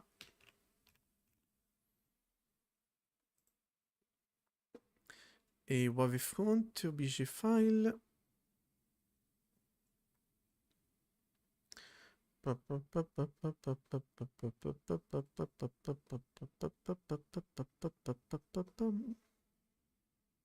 Anything following a hash character is a comment, which I'm assuming ends on the next line.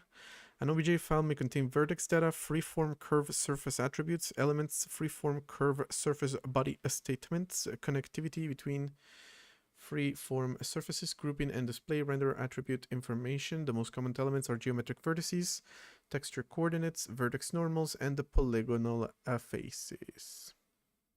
So I was actually reading it wrong. What just happened?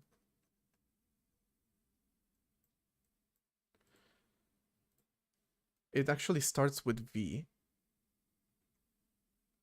All right, so can I open it in, actually in Z? Yes. Okay, so that's a lot easier to read. Comment, comment, skip, don't give a shit.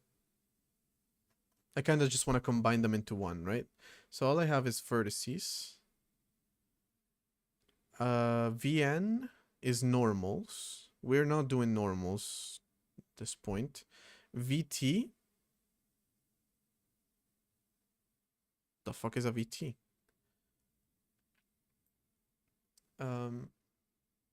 Oh, then there's materials. Okay, can I just use like a simple... I don't know why I went straight onto the fucking windmill.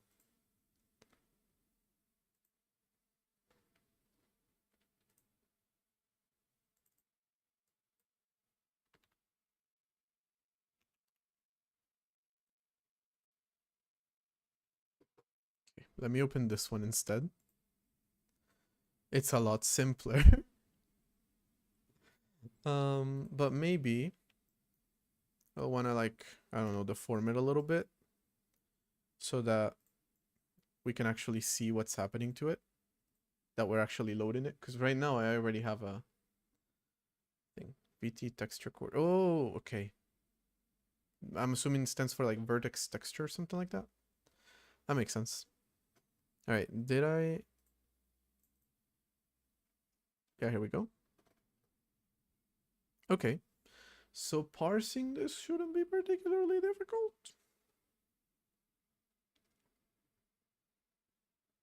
Let's try.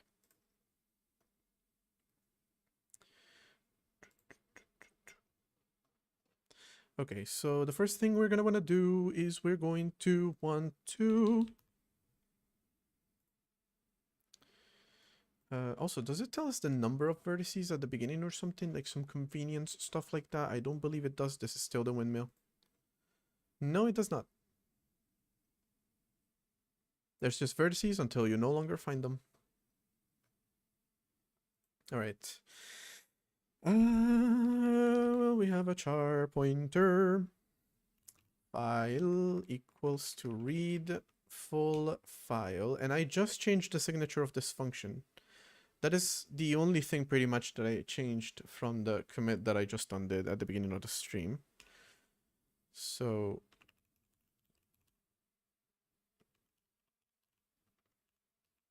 that, like I said, it's we have Git submodules here, so the changes that I made to the library don't necessarily translate to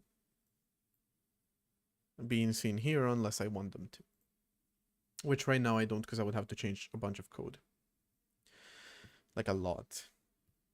Okay, we have the file, and then should we just read line by line?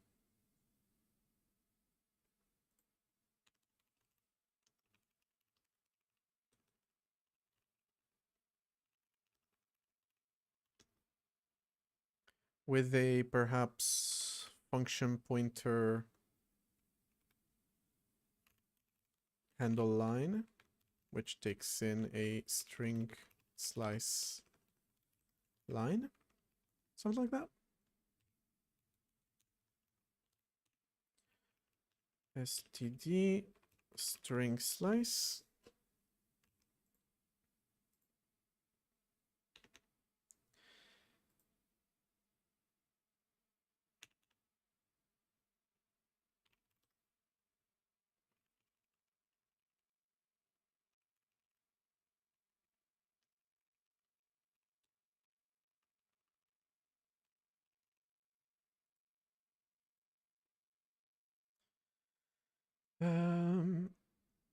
Okay, so what does this function do? Well, let's call it first.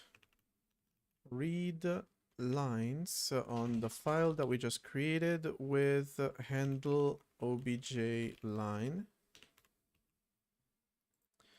Okay, so what does this function actually do? It should use just a seek function, but I always forget how the damn seek function works.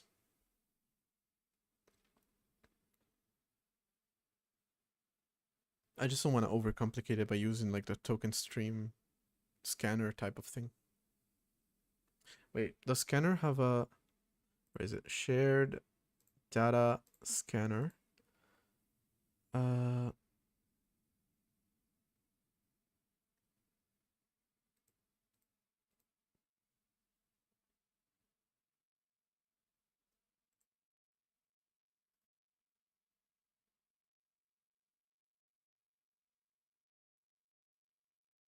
Yeah, this is not really helpful. Hey, base 13.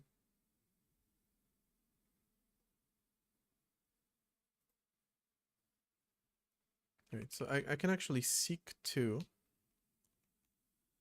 the file character n.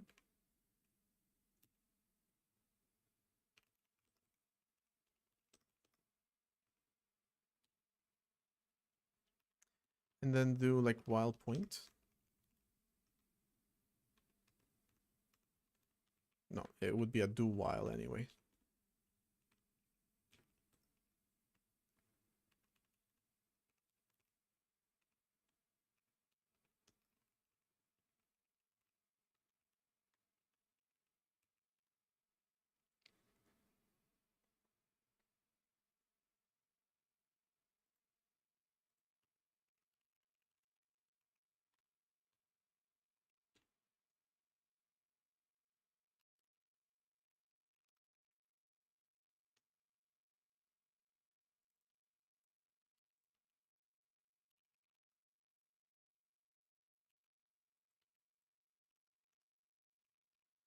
Okay, so we want to go from every instance of this until we reach the end.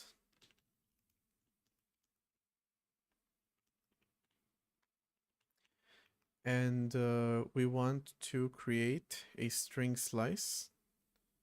So handle line over make string slice with point at the beginning, start at 0, end at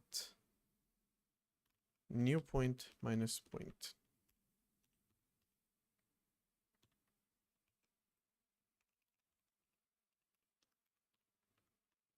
And then just print the line. Everything went well.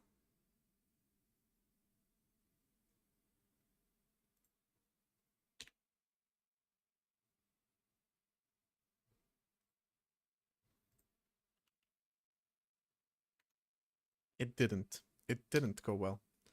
Kind of forgot a little something, didn't I? Can I not exit?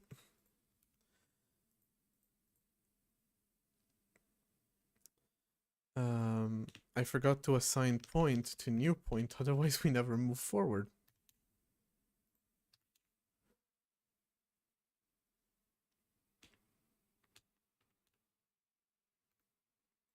And there we have every single line of these.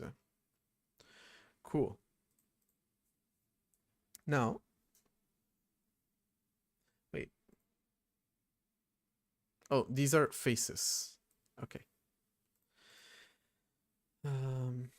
When we're working with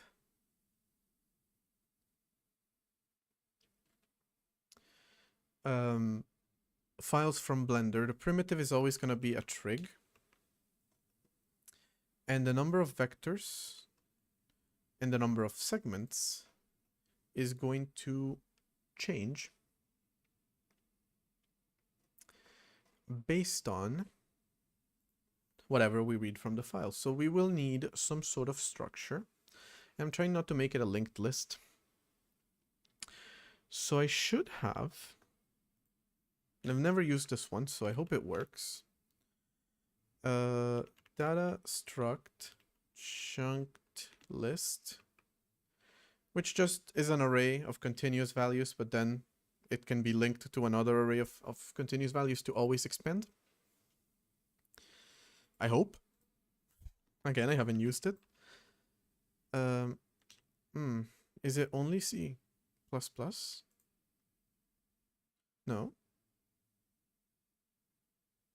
Okay, it's just Clang being weird. So I want chunked list create with an original chunk size 64.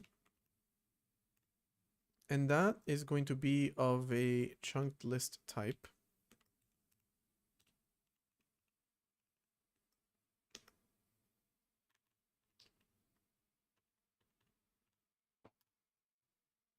We're actually just gonna put it here. And we're also gonna need another one for segments, so S. And should we make any assumptions on the size of this? Maybe make it 256?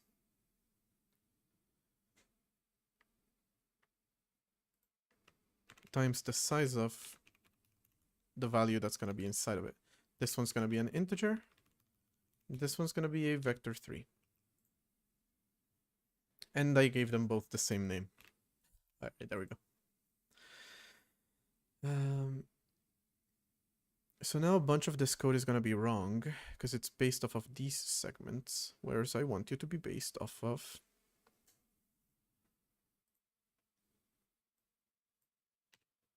and these vertices. Whereas I want you to be based off S length still divided by the size of an integer.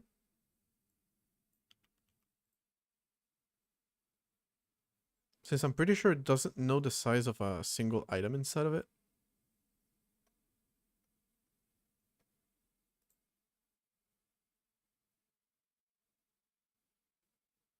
Oh, I'm not so sure about this. Size of void pointer. Oh, that's not right.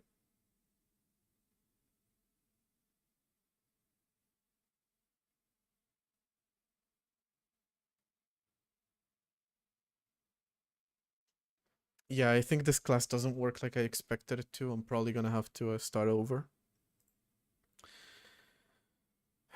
Damn it. Well, we're going hard-coded, as I often do. Vector 3 v with a, what did I say the windmill was? 1300. So I'm gonna go with 2048 for the vertices, right? And for that matter, I'm gonna use the same number for the segments. No longer need that. And actually, you can go back to being the way that you... Well, no, hold on.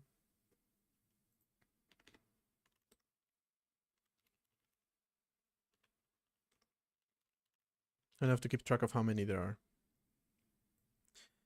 are. Number of segment entries is now just the S count. And the number of segments is calculated by that.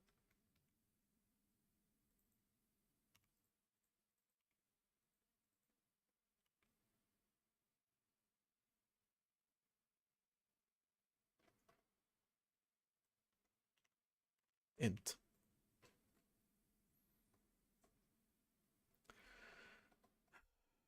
All right. I guess that'll have to do for now.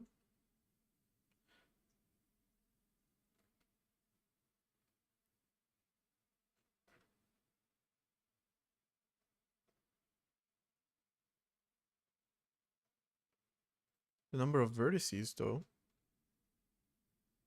numverts, is being calculated here. Yeah, that was wrong. It's v count. Okay. So I'm gonna have to use these hard-coded values, but oh well. Let me see what they actually look like. So we don't care about normals, like I said, and we don't care about textures. We care that our line starts with V or F. If that's what it starts with, then we are good. Slice, literal.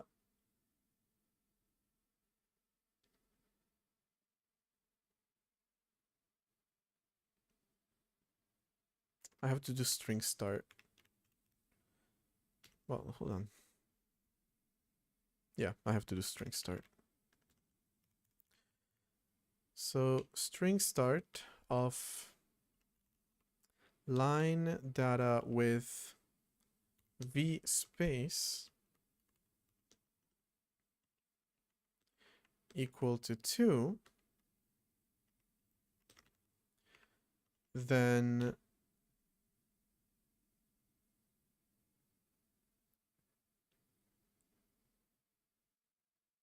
wait, hold on. This function, don't I have a better one? std string slice.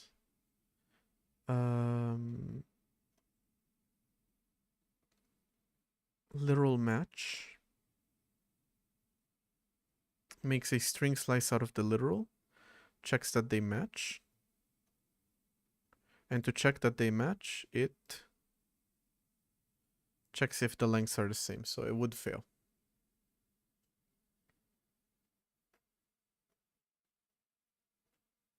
Alright, I'll have to create some function to check if string slices start with a certain value. Right now I have to rely on string start, which is kind of unreliable because it relies on null terminated strings, and it's kind of a pain in the ass. But oh well. Let's just print vertex.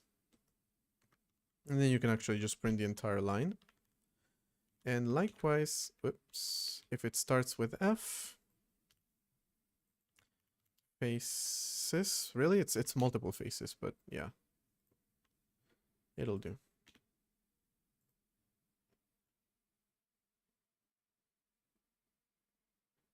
Are we never exiting?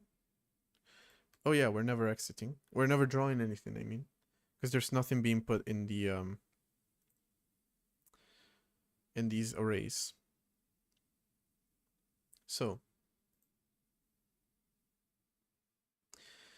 about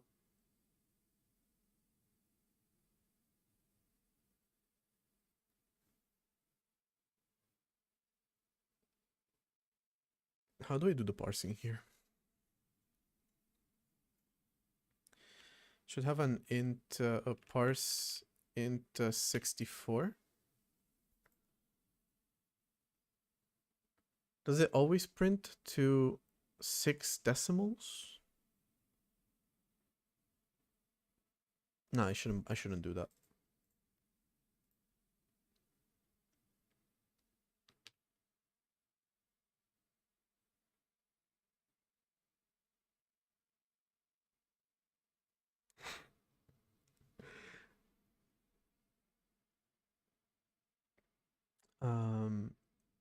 Char start equal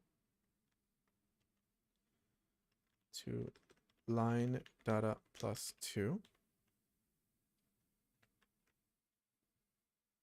That is where you expect your first one to start, right?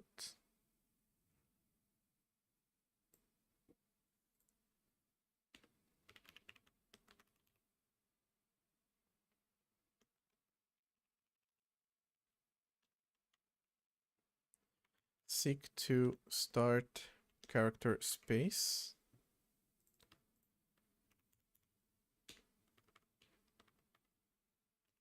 N minus start. That should give me the size. If I did it right. Wait, I'm parsing it as an integer. Do I have a way to parse a float?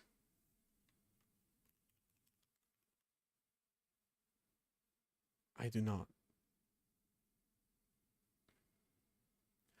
All of this in assembly? Yeah, no, thank you.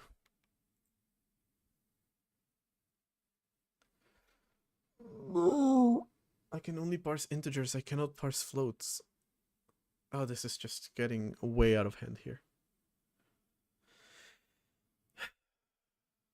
Damn it.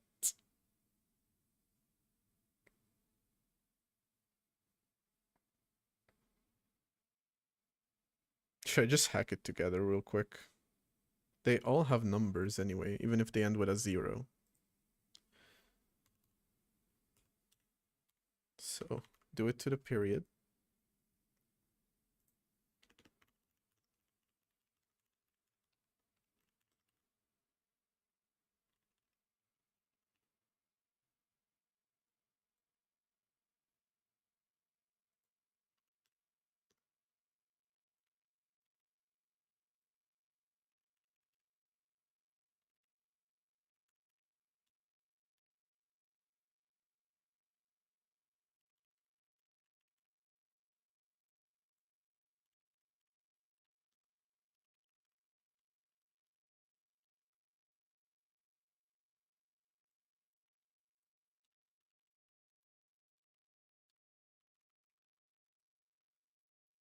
Input until you find this. That will be the integer part of our array.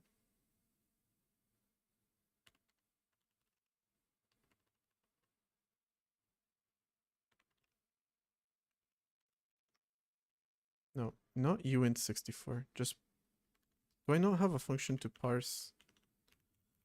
This is falling apart so quickly. Okay, parse int64. I do have it.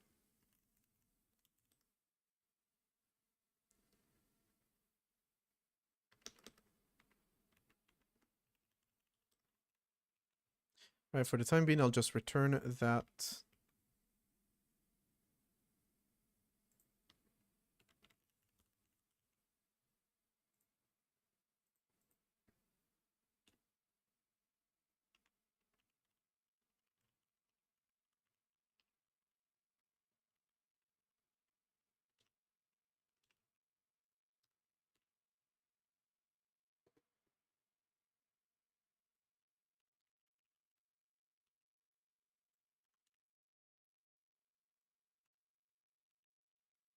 Wait, why did I restart?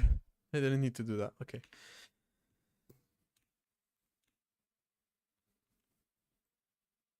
Okay, it looks like it parsed something, but it looks like it parsed something wrong. 76. Um. Oh, it actually parsed this. Interestingly enough. And then 0, 0, 0, 0, 0, 0.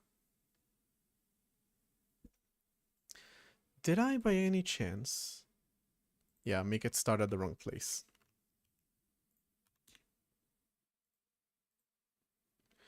-1 here.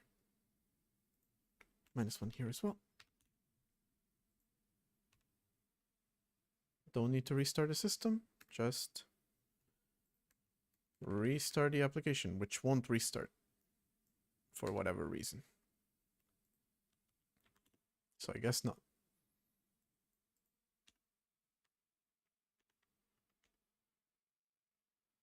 Okay. It's all ones and -1s. That's good. And then I should be able to parse the fractional part from P until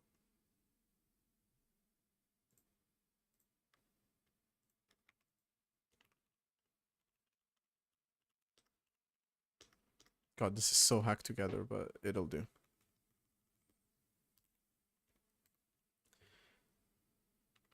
Until length minus L1. And that should give me the fractional part, even though it gives it as an integer. And now I have an unused variable. Oh my god.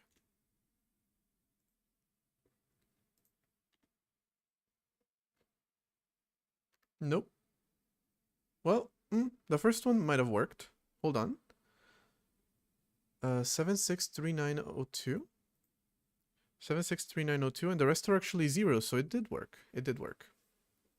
Alright, then you just kind of put these two together. How do you put these two together, actually?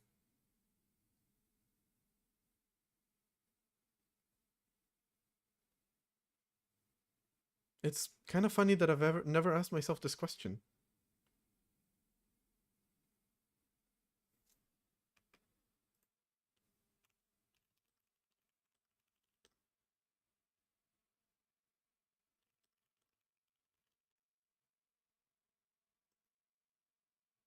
That's not quite what I'm going for.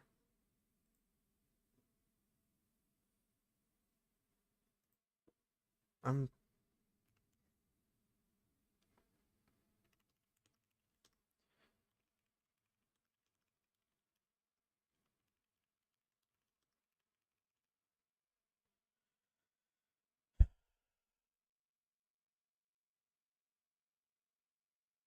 Am I just supposed to divide?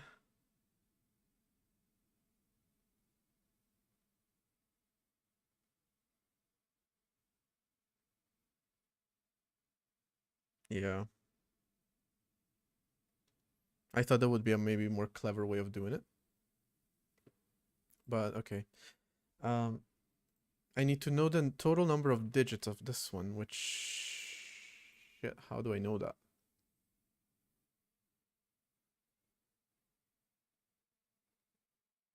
I guess it's based on the size, actually.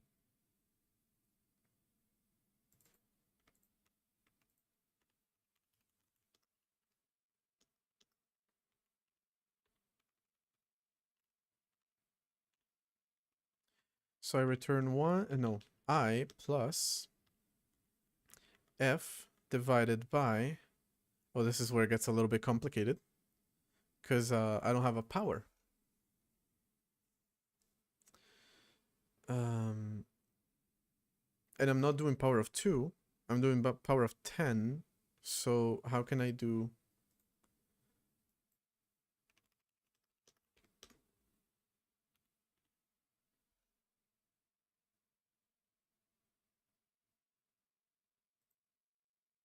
That's not the question that I was asking for.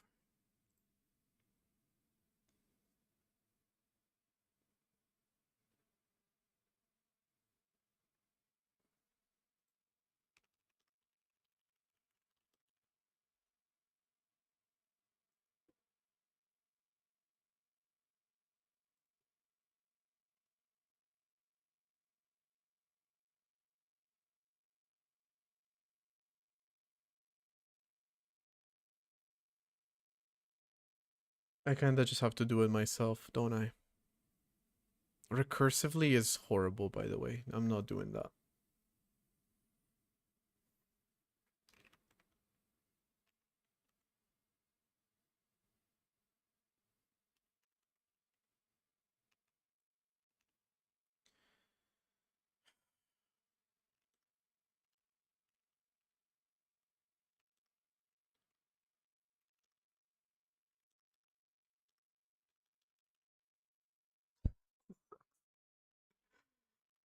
Okay, we're just doing it.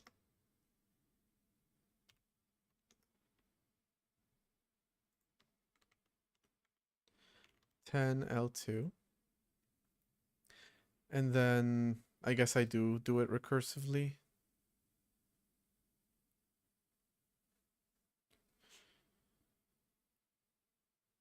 Do I have to do it recursively? Can't I just do it with a for loop?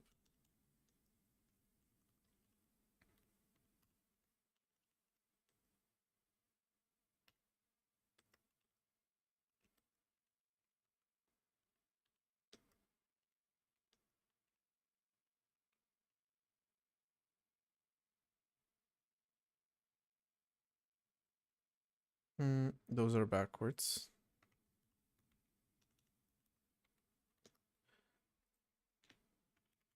Should really analyze what makes my brain just completely shut down when I'm doing math.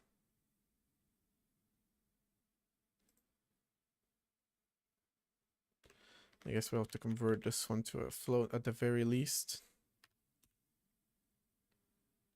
Hey, Adrian. None. Infinity and then none.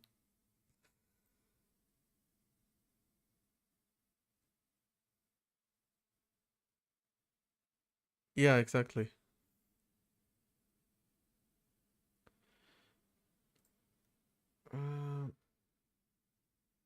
I'm taking integers because I'm doing the integer version of this. Because really, I'm just trying to multiply 10 by the number of digits. I have to print real quick that I'm doing this, I. You would think there would be an operand for this, by the way.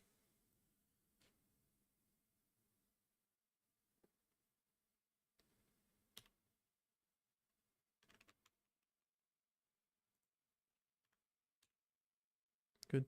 Oh, good evening. Okay. I was wondering what it was the eve of. 10 to the power of 6. That's multiplying 10 by itself 100 times. 100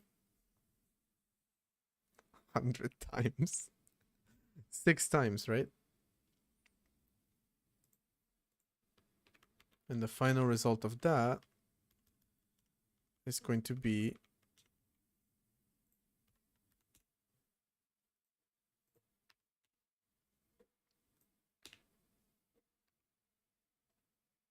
zero?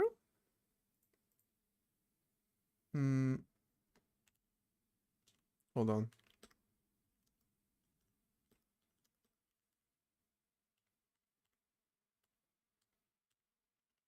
That should be a valid number, right?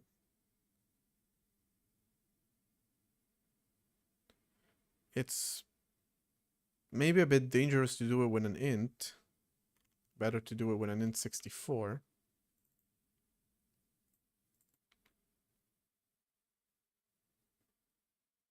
Or with an int 64t.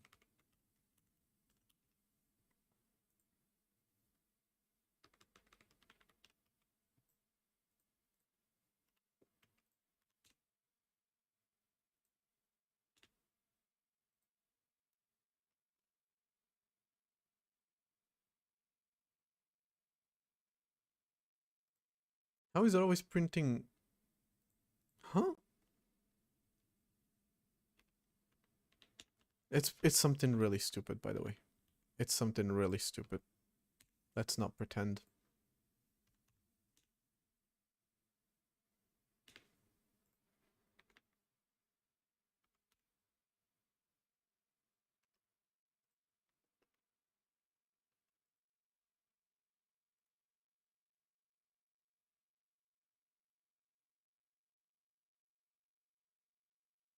It is something really stupid.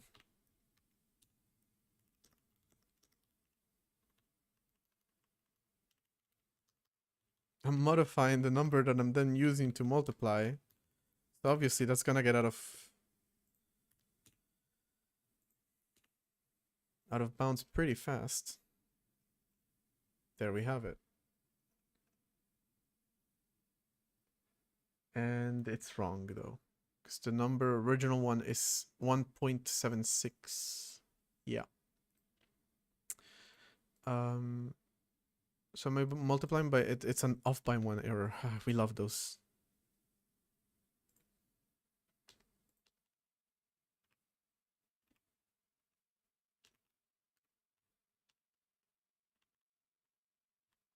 Wait, hold on. Let me do a little optimization at the very least. If e equals to 1, then we just return n. If e equals to 2, then we just return n shifted by e. Otherwise, we return that. We do the math. At the very least, we can do that. But I'm probably off by 1 here. So could you stay scrolled at the bottom? Thank you. 1.7611 minus 1 minus 1 minus 1. Great. Okay, that works. We are parsing one of the vertices. We need to parse the rest.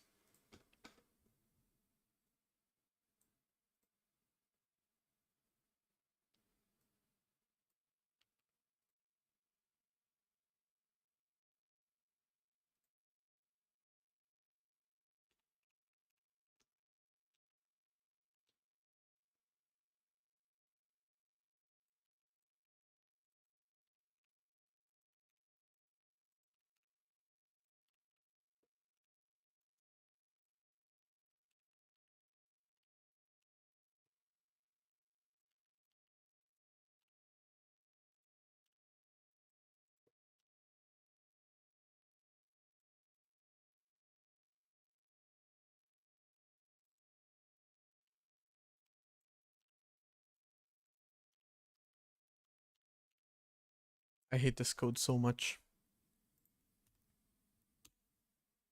But it has to happen sometimes. I feel like I haven't been on top of my game recently. I haven't been writing my my cleanest code, my best code. By any means, I have not. It's also entirely wrong, by the way.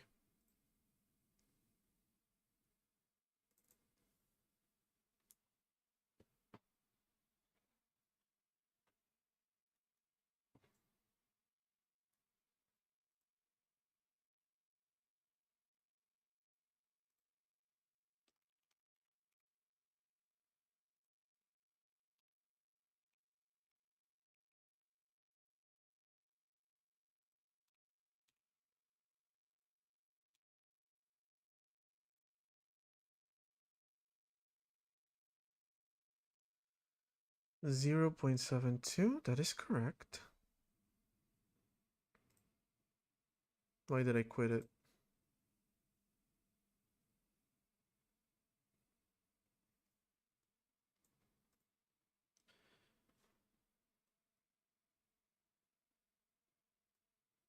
Is it me or are these prints not even showing up? Oh, it's printing the entire thing. That's what's happening. Yeah, the prints are here. But yeah, they're wrong. I meant to print V, not S. That's kind of on me.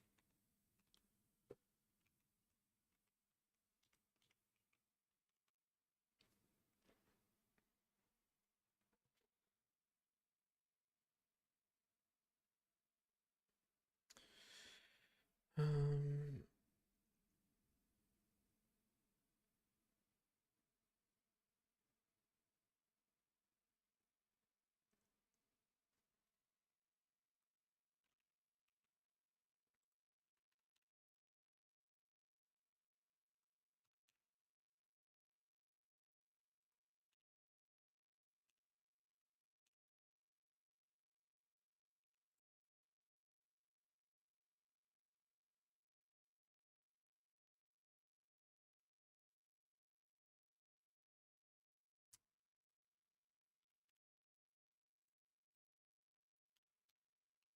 My God.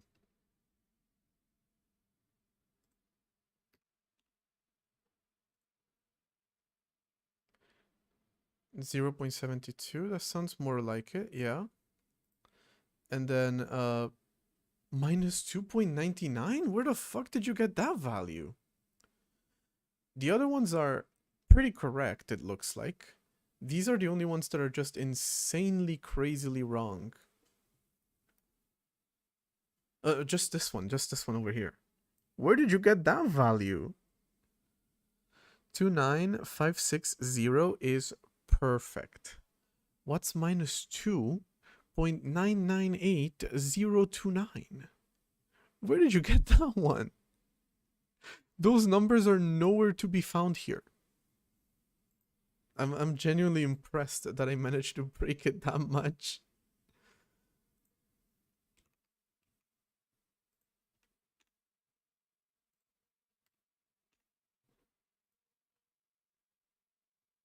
Where's it getting that number? Wait, is it just like slightly different?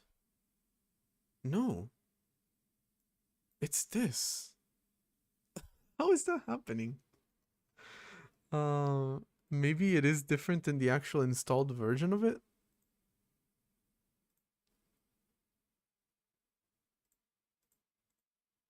No. What is happening exactly?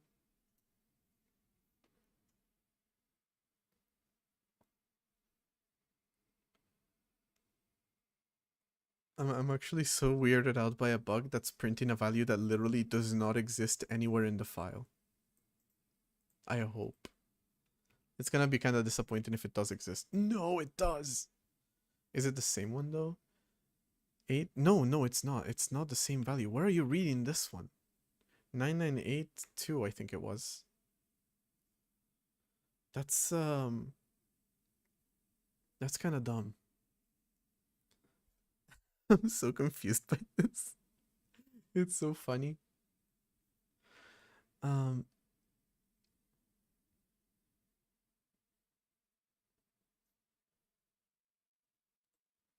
Guess I'm doing this wrong. That shouldn't be there. Not gonna lie, every time I use like this like seek function, I'm always like winging it. Never know what I'm actually looking at.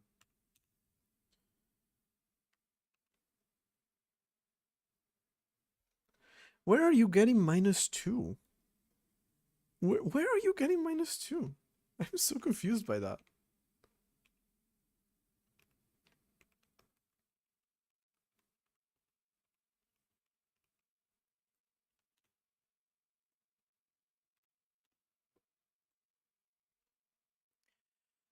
.76, 0. Okay. Okay, it's the math. Oh, thank God.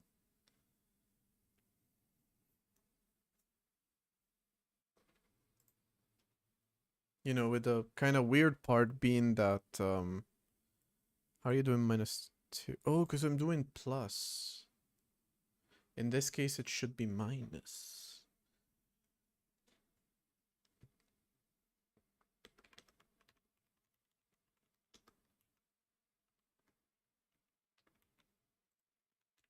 Come to think of it, I should have thought it was a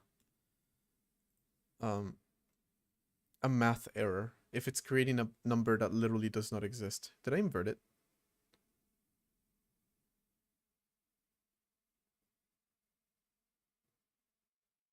Wait, how did it turn into 19? It is 19, okay. It's supposed to be minus sign.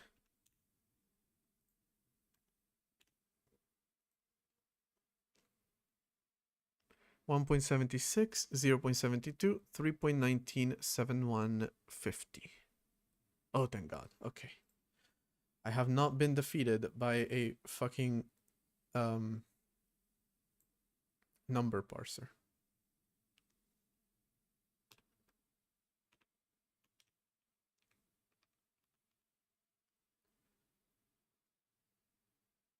Ack impound to start from 1.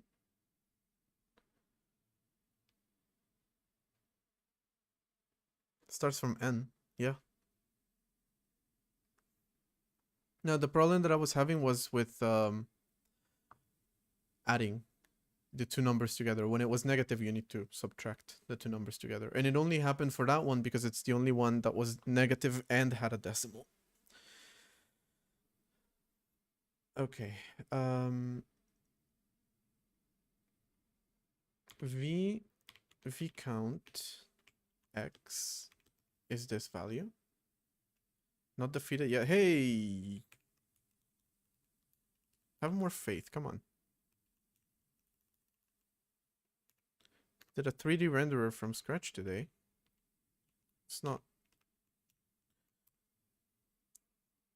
count me out yet. All right, there we go. We've rendered our vertices. The problem is we don't have any segments. To render the segments, I saw that it's a little bit more complicated because they are actually 4 per line. Great. So I'm just going to do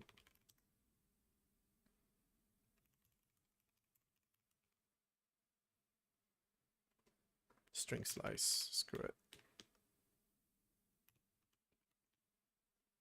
Okay. The same thing that I'm doing here, right, with the spaces. It's gonna give me this, this, this, and this.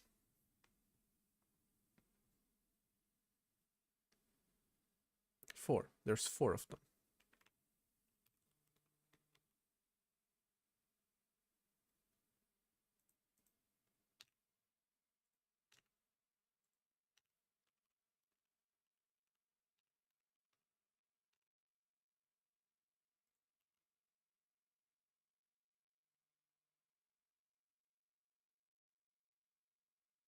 I'm not sure why my dad keeps calling me and hanging up. I'll be right back.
All right, we're back. took advantage of the situation to run an ad, so that ran a little bit longer. But where was I? I was parsing these. Well, I'm parsing these segments, right? Each of which is a triangle. So maybe I should call it like handle trig.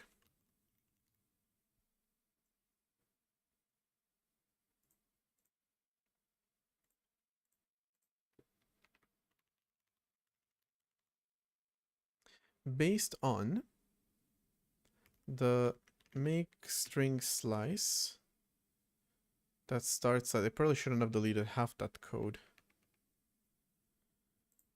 Well, it's probably easier to just use this one actually. Make string slice with that 0 that, there we go. It's already done.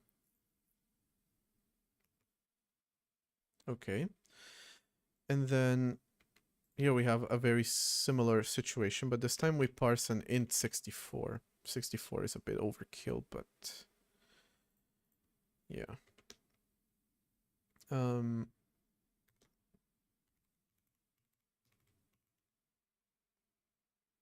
32, really.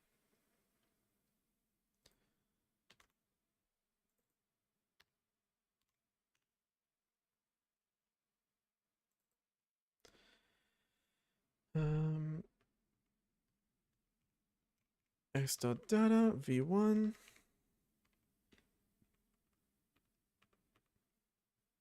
That gets put into the segment every time, however, we increase the value. So skip the value is not an array.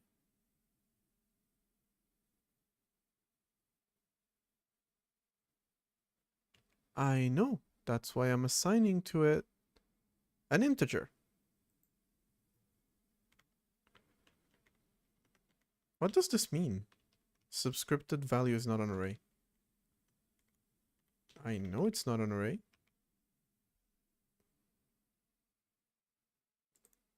Oh, because string slice has the same name as the other variable s. Okay.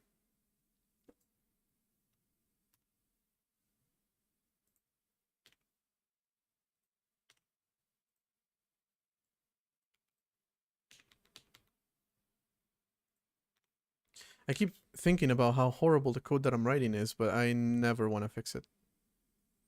I cannot be bothered. What can I say?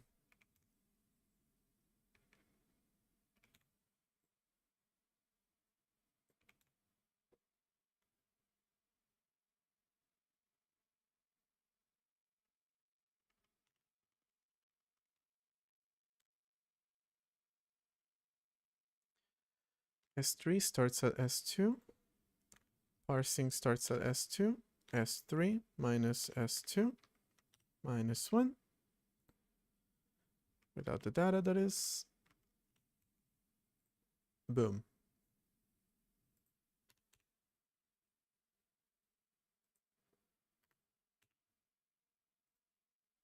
Would have been kind of crazy if that worked.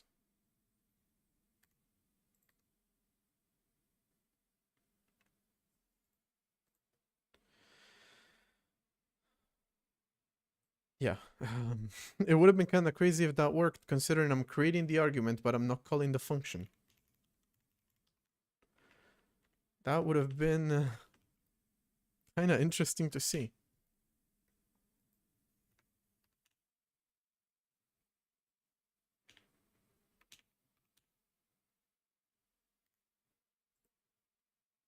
Run index 11 with 0 vertices.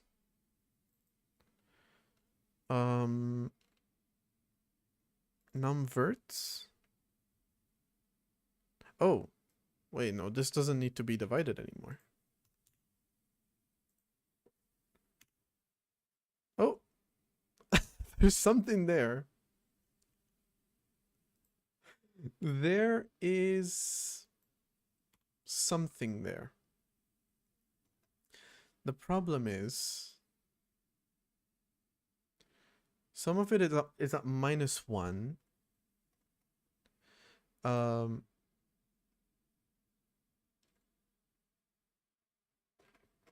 So let's just like add to it. Where am I actually rendering the lines? Here.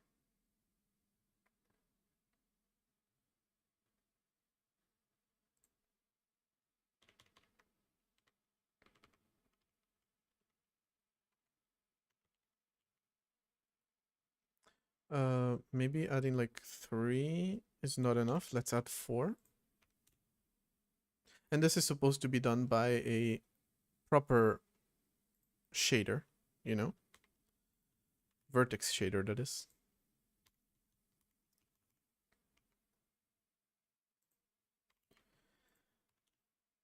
Which I guess I should start setting up, but I should look at how OpenGL is structured because I do want to make the API for this like a little bit structured like OpenGL. Why is it so small still? Why is it still saying wrong vertex? 8 vertices. 2, 3, 4, 5, 6, 7, 8. That is correct. Yeah, why are you referencing vertex 11?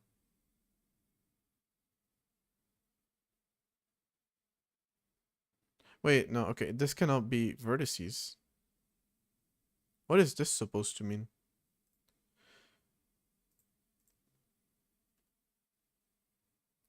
Polygonal face element. See below.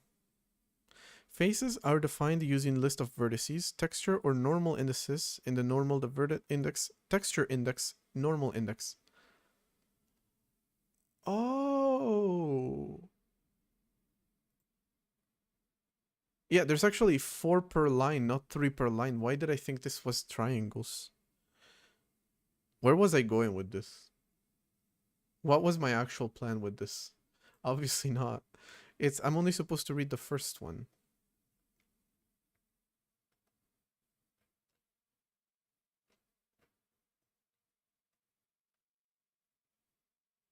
Also, why is it giving me 4 per line? That's kind of unexpected. Hey, employee. Not used to calling you that. Yeah, so you're only supposed to handle one of these. So I was already creating way too many segments. It's still small.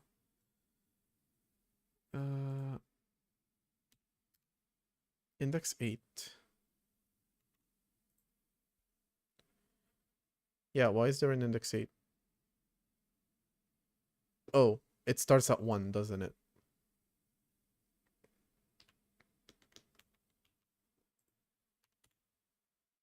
Sounded like my cocky boss. Because I said, hey, employee. Okay, now it doesn't have any issues, but it still renders very, very small. Although, I'll probably get rid of this now.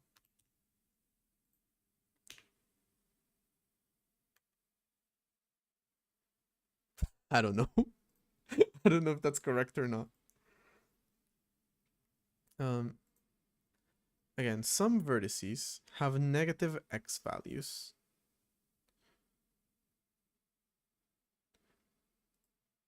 So adding 2 to it should be good.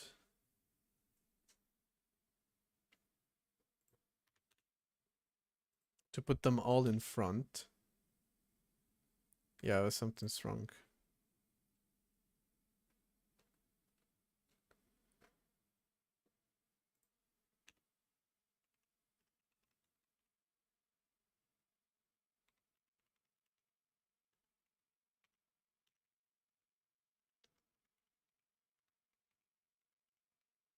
That's it. There's no fourth dimension here.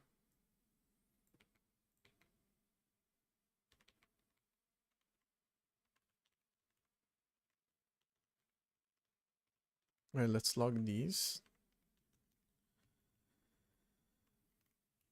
And see the vertices that are being created, and then the segments that are being created is actually being done over there, so I can't really tell you.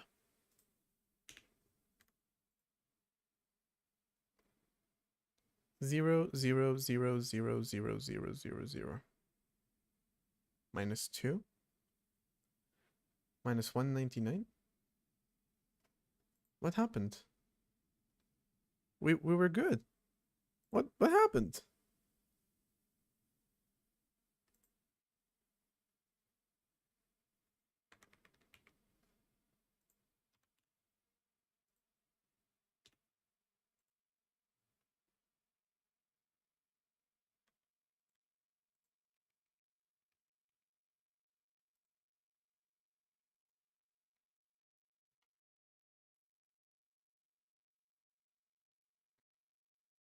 All right. String parser may have defeated me once more.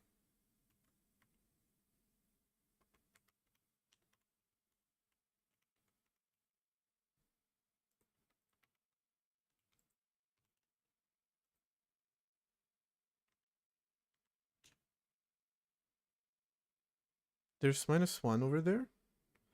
1, 1. But then it's all writing 0, 0, 0.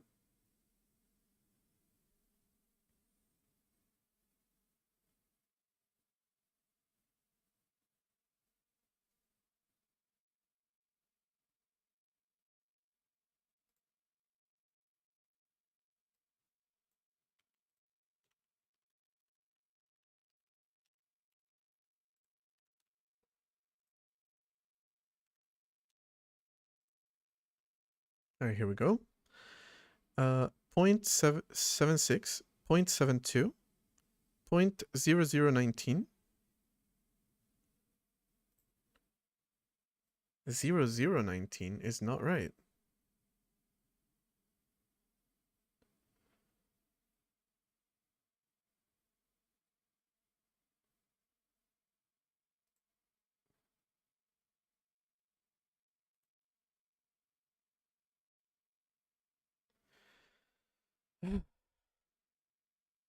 What a pain in the ass to do math.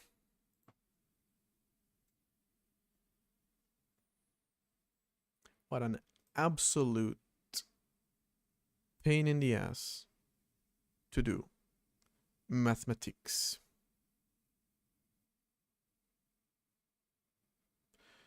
Was I supposed to multiply this by any chance, for example? Maybe, perhaps?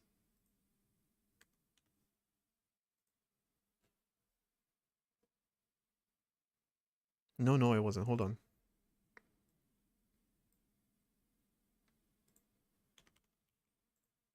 If I'm not mistaken, that should be the way that the formula works. Okay. This one's wrong again. But these are right now.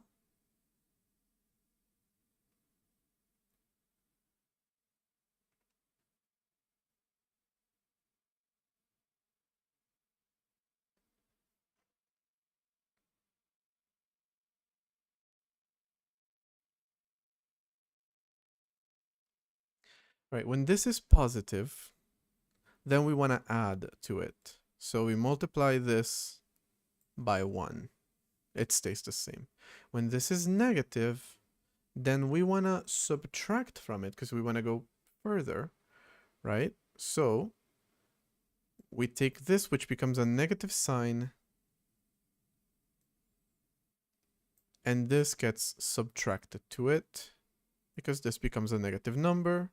So we're adding a negative number to a negative number, which results in a negative number. I don't see why, in the name of hell. Oh no, the problem is with this, the way that this string is being rendered, kind of.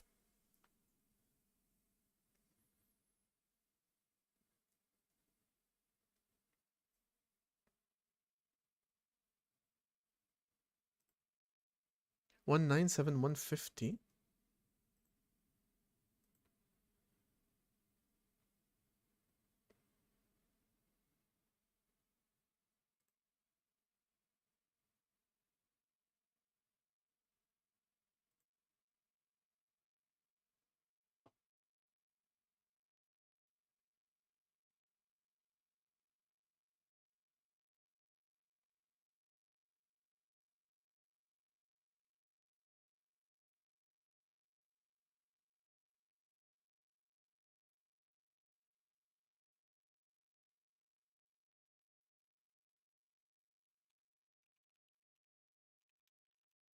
The decimal part is being rendered wrong. That's the problem. Make string slice of a p. Start at 0 and length is L2. Right, tell me what I'm parsing into that.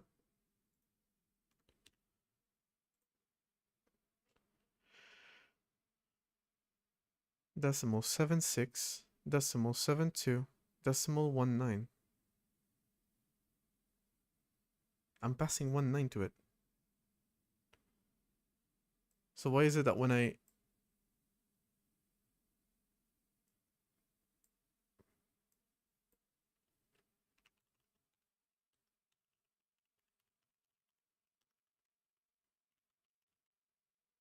read this value, then it becomes 0019 for whatever reason?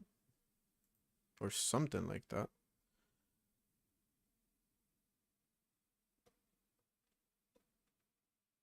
One nine.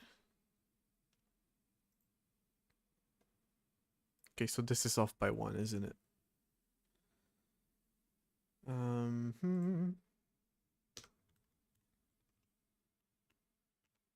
This is the number of digits.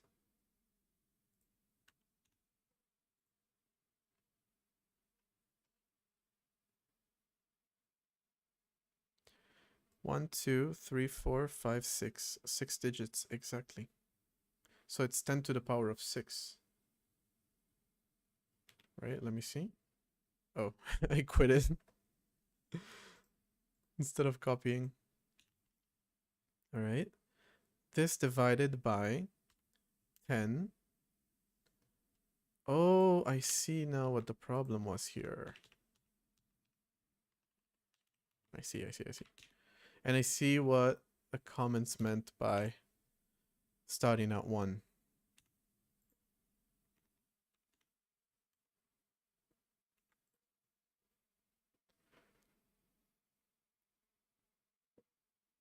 That is still wrong.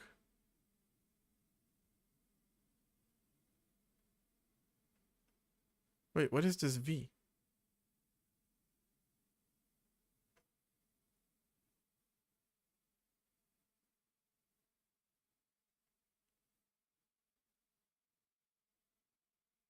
And why are you saying that there's 8 symbols now? 1, 2, 3, 4, 5, 6.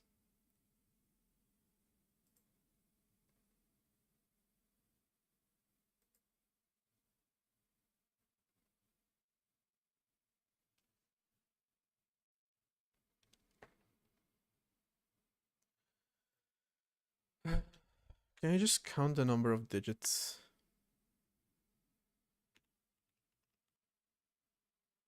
I don't have a function for that, but...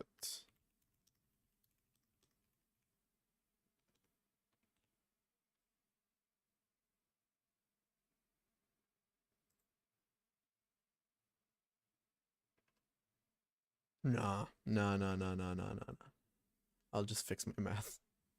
I'll just fix my math. It's easier than writing a fucking state machine for this. I see. It does include inside of it the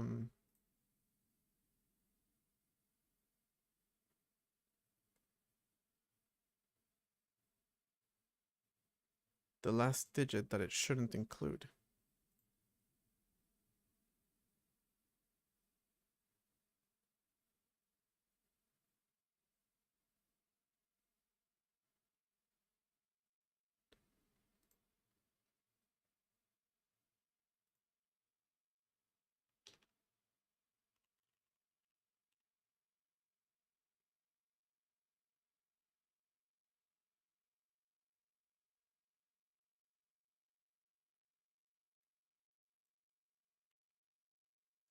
This is the length of the first one. Okay, that's what I'm doing wrong.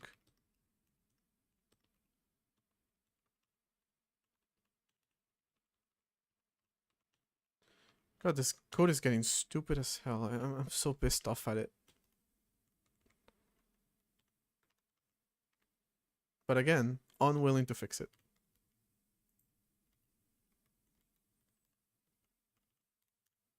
No, it's V2 minus V1. That's L2. And L3 is the total length minus V2. Because you don't need to do the seek at all.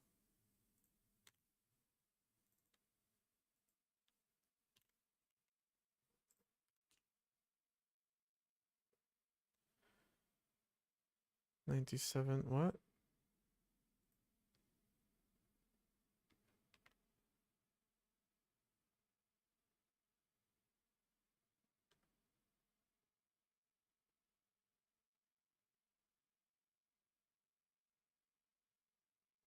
L2, L2.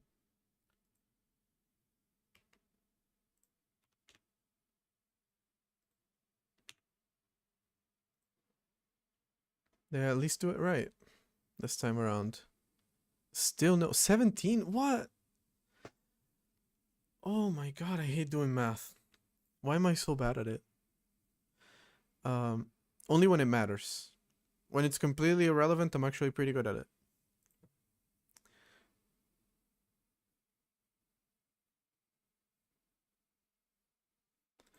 Line length minus L1 minus L2.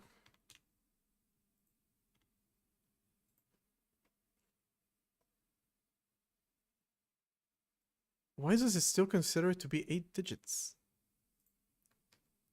I guess the line length also includes 2 characters that it shouldn't. So really we want to exclude them. It's R and N. Well, return and... No, that's still one too many.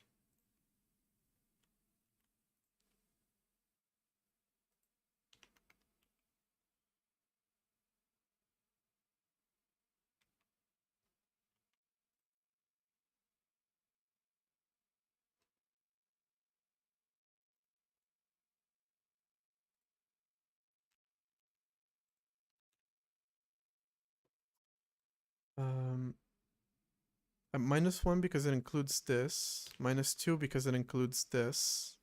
And return.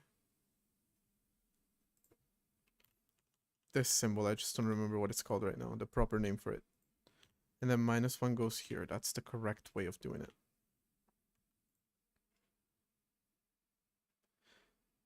Okay, that's the actual number. Alright, we're back to having normal numbers on this. So the vertices are actually correct now. What is still not correct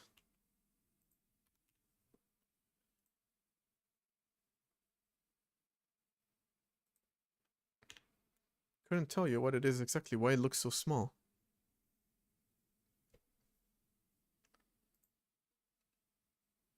I don't really review code, sorry.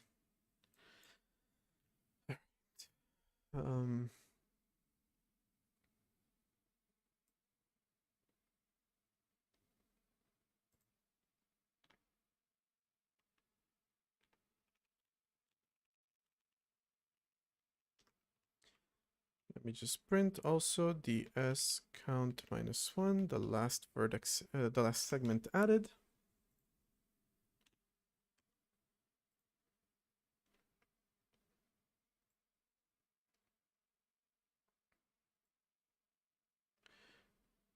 Zero, 4, 6, 2, 3, 2. Yeah, that's correct. Ends in 1, 0, 4, 5.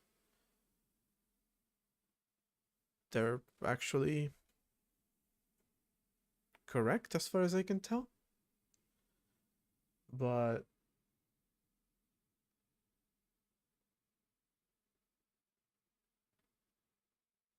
these are quads.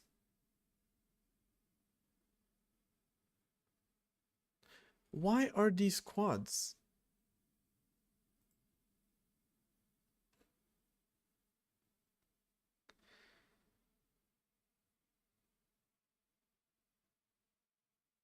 How dare you challenge my assumptions like that, Blender?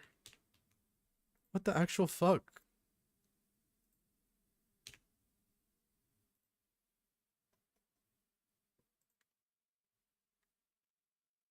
They're quads, aren't they?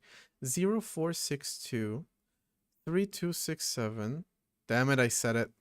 7645 5137 1023 5401. I was so careful at the beginning of the stream to not say those numbers, and then math just broke me.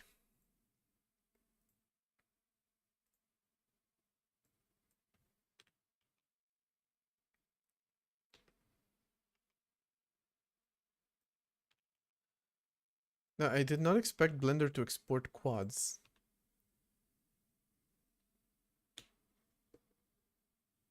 But what I don't understand is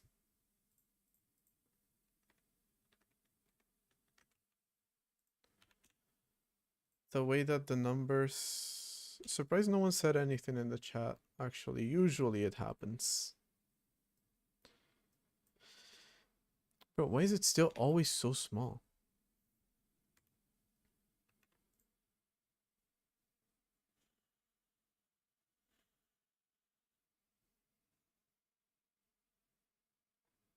I am an idiot. The pixels, I mean, everything is in pixel coordinates, right? Which is why my previous cube was like minus 100 and 100, and now this one is like minus 3. And I'm like, why is it not working? Bro, why the fuck do you think it's not working? That's a different story. That's a different story, okay?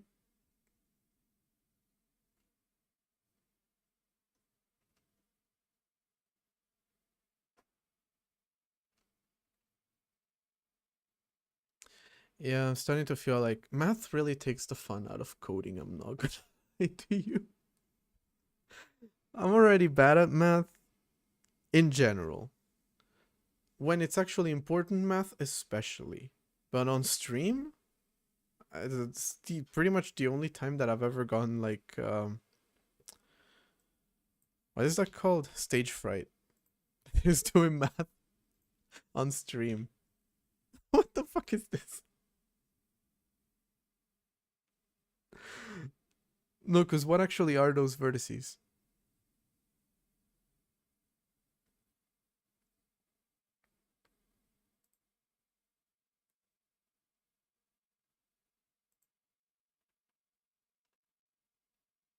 These are quads, which again, I'm very surprised by because I'm not seeing anywhere in the code it specifies the type that it is. So I don't think, okay, I don't know what's going on with my hair too. That's like trying to be emo or whatever the fuck. I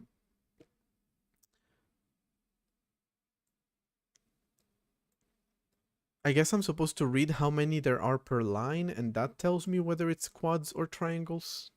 I'm just kind of surprised that it is doing quads, especially because my original cube, which I didn't save, by the way, had one vertex extended, which is probably the one that we see here all distorted. That's probably this one.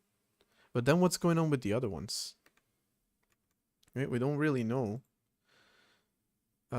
what's going on with the other ones. But the cool thing is that we can manually edit it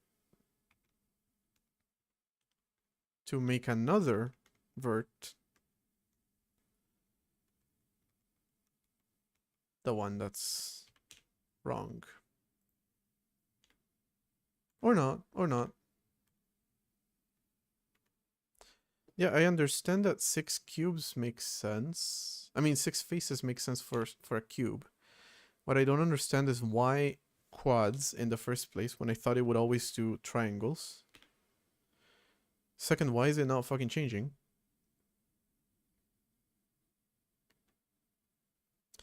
Third,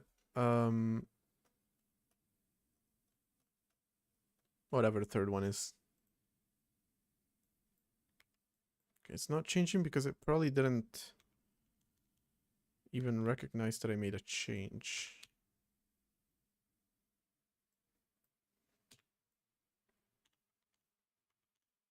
Okay, that worked. But that is still not a cube.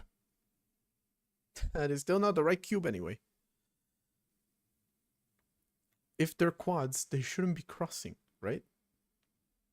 And yes, you can post. Also, what's going on with the coordinates of this one? I'm really confused by this cube that I exported. Did I just like completely mess it up? That's what I did, isn't it?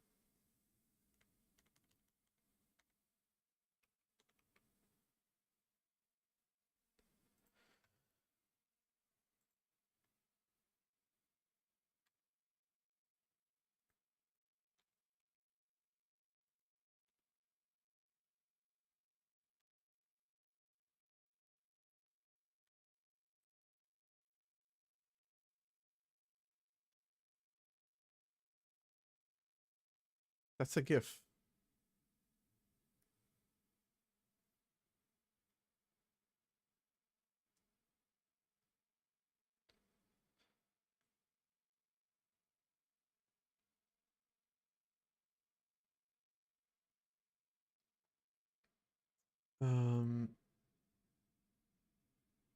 Let me just export a new cube.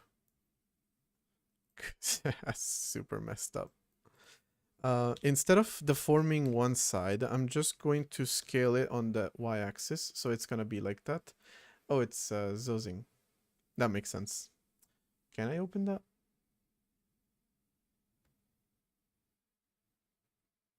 You're on Twitch, right? Why is Twitch not showing me Twitch messages on Twitch?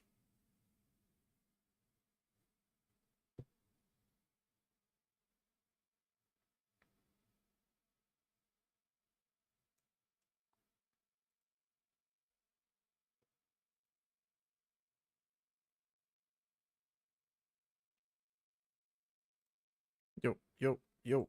Cube. 8 vertices. Dude. Cube. Cube. Square. 1, 2, 3, 4. Cube is 2 squares. 4 multiplied by 2 is what? Correct? 6. What? What was going on there? Okay, we have now a, what do you call a 3D rectangle?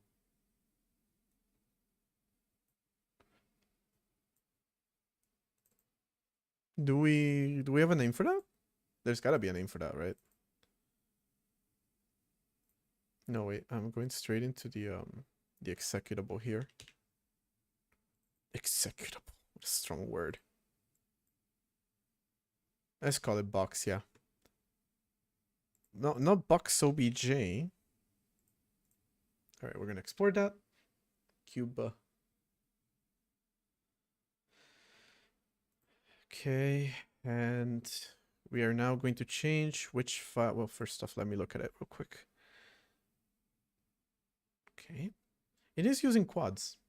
Interestingly enough. Cube world. What's cube world? Are we talking Minecraft here? Damn it, my computer is still... No, wait. BOX. OX.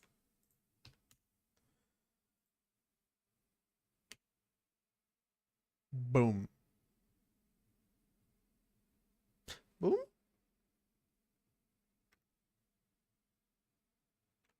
I'm calling bullshit on the fact that there's, you know, crossing like that. Oh, this is what materials look like. I had no idea. No, it's a cube, sure, but we don't have rotation right now. We don't have a sine or cosine to like rotate around and see all of it. But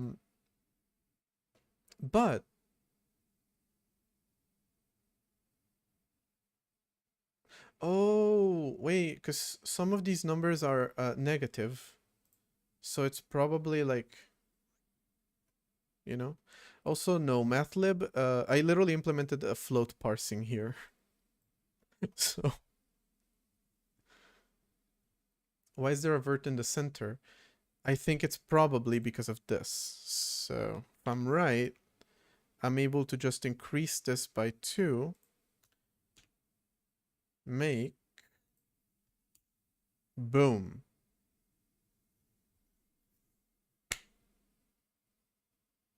Boom. We were inside of the cube. We were inside of the cube. That's exactly right. Yes. I do have a question of what do we do when z is 0? Because arm, nice enough, just returns 0 if you divide by 0. But there's a chance that z is actually 0, because it can happen even with floating point precision. Especially if you set it manually to 0, you know? So what do we do in that case? How do we handle that situation?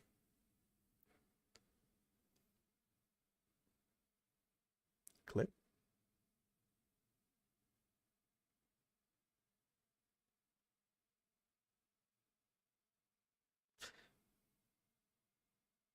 I understand what you mean by clip. I was thinking like, the first thing I thought of is that the clip that was posted from Zozing had the solution, and I was like, no, he was just talking about cubes. He wasn't actually posting anything. I understand what you mean now. We just skip that vertex if it's behind us. Fucking obviously.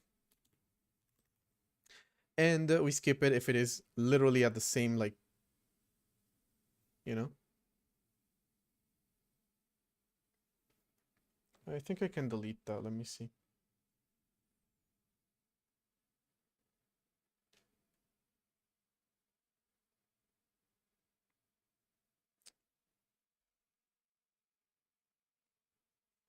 Okay.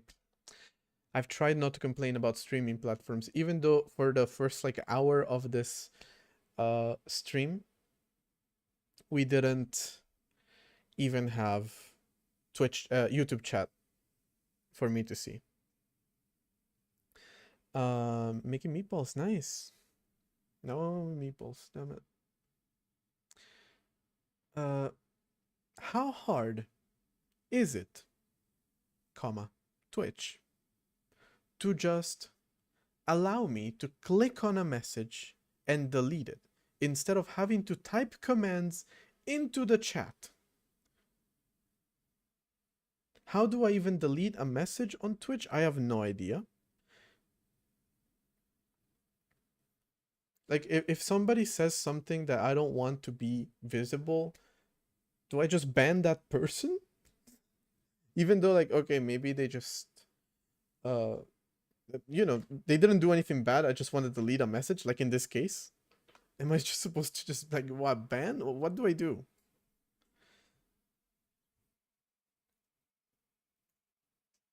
Delete poll, ban, announce, followers,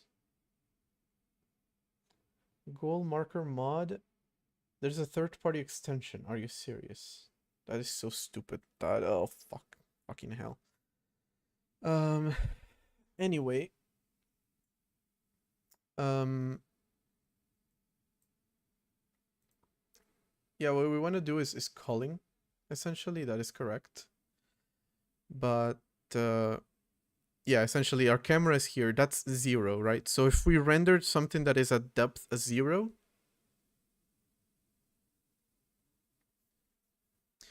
on ARM, it will just return 0. But on x86, it will actually cause an exception. On ARM, I think you can configure it to cause an exception, because it did it for me at some point. Divide by 0 did cause exceptions at some point, but it hasn't recently. So I think it is configurable. But either way, since I want my engine to be cross-platform, even though technically I am allowed to do this, the point is you're not supposed to do it. And you're supposed to start rendering stuff that's here.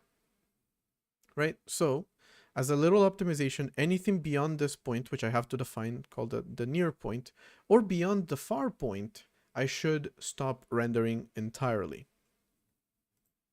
So, if the vectors zeros, z's, is less than 0.1 and the other one is less than 0.1, then we just return true. It's not an error. Oh, wait, we have a ternary. Which can return -1 if there's a problem, or false if just we didn't render, but there's no error. So that's my near plane. But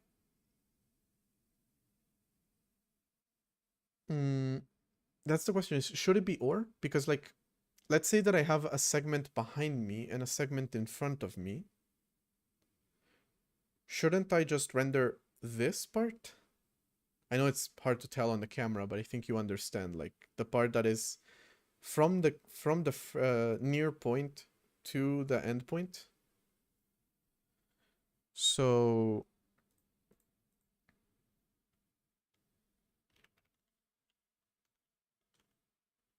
that pretty much.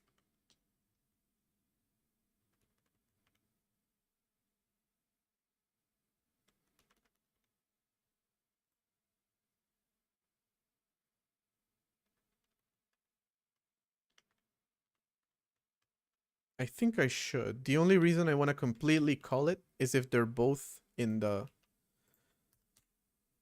far plane. What is your goddamn problem? Ooh, what did I do? Wait, what? Line 40.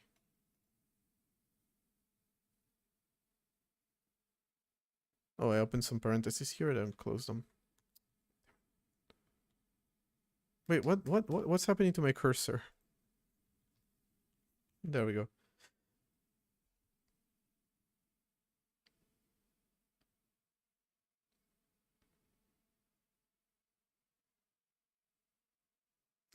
Parenthesis opens here. Parenthesis opens here. Oh, I see. I am opening 3, not 2. Okay. Yeah, stream's gonna end soon. I'm not doing amazing today. Did it crash? No, I'm pretty sure it didn't crash. It clipped, and I'm interpreting that as an error. Where am I doing that? In draw segment, isn't it? Yeah.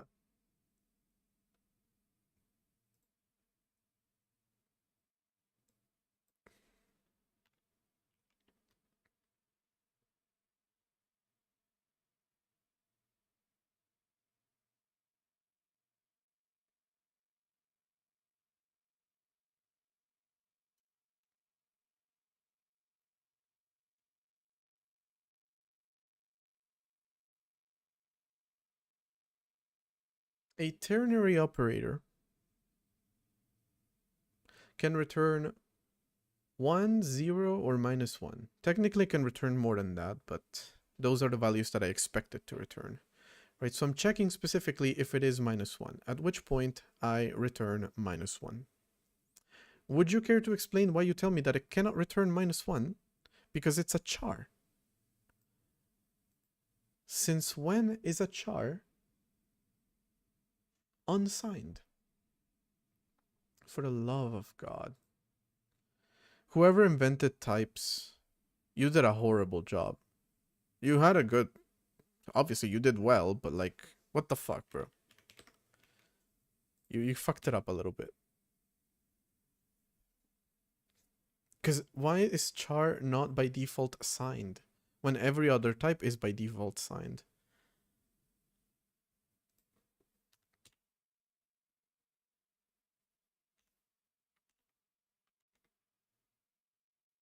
Okay, so... Yeah. That's right. Okay, so we're inside of the cube right now.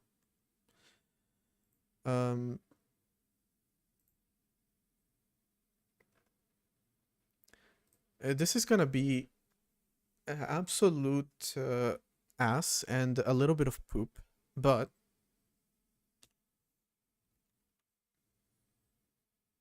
I want to try to read mouse. Do I have time for this? Yes. Read.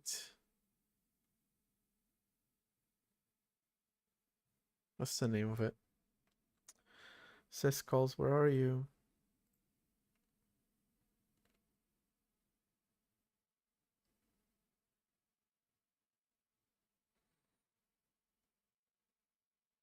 No, seriously, where are you? Get mouse status. That's why. Okay. Get mouse status. And we put that in mouse. And then if get mouse or no, is it mouse button down?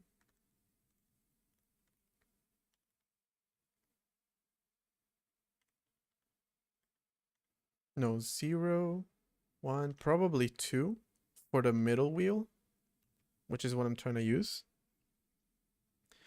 Then we can move the midpoint. I'm not trying to do this particularly well, to be honest, by the position X. No, position is not raw. Raw X and raw Y, which is actually the amount of displacement that there's been. If I did that right,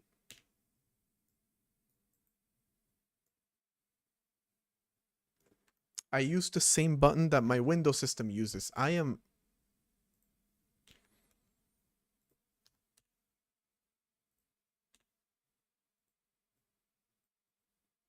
It's not working. Either way, it's not working. It's just glitching randomly. Oh, wait. It is working. It is working. I was pressing the wrong button.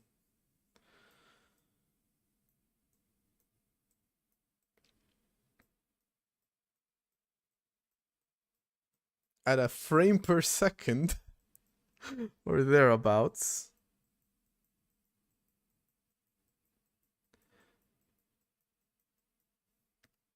But it works. All right. Okay, so tomorrow we're doing a Minecraft clone in this engine. Fucked. Okay. I feel like this on Mac and probably on Raspberry Pi probably runs decently. I still need to do a certain amount of optimization to get it to properly like look good and whatnot.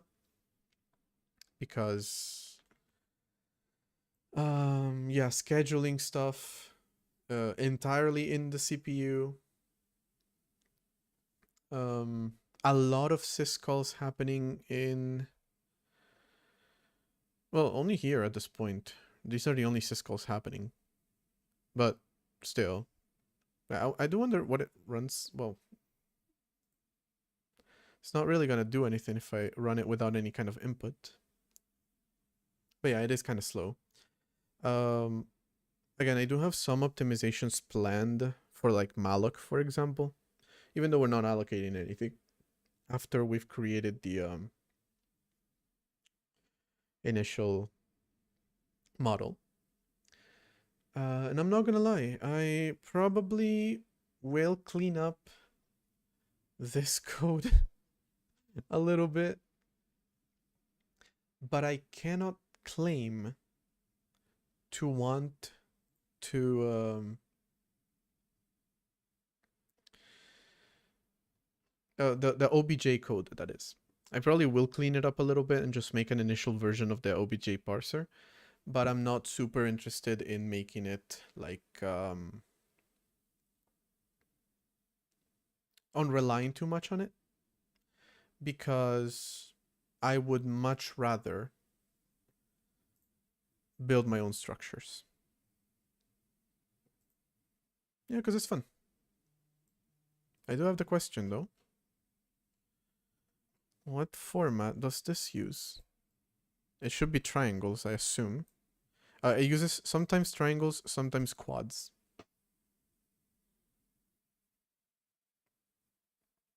And it's up to me to normalize. Sometimes whatever the fuck this is. I guess I get to choose how to render it. Right, so if I so wish, I could go inside the model. And then when I'm exporting, can you please, thank you. When I'm exporting, I've seen this option in other cases, but in the exporter, there should be a triangulated mesh, which I'm exporting to my desktop right now. And if I then read it, windmill OBJ, there we go. Then they're always gonna be triangles. It triangulates my mesh, which I prefer. Should I try this? Right now. Last thing on the stream. It's gonna be crazy, because it's not gonna work. I mean, it might work. It might work. But,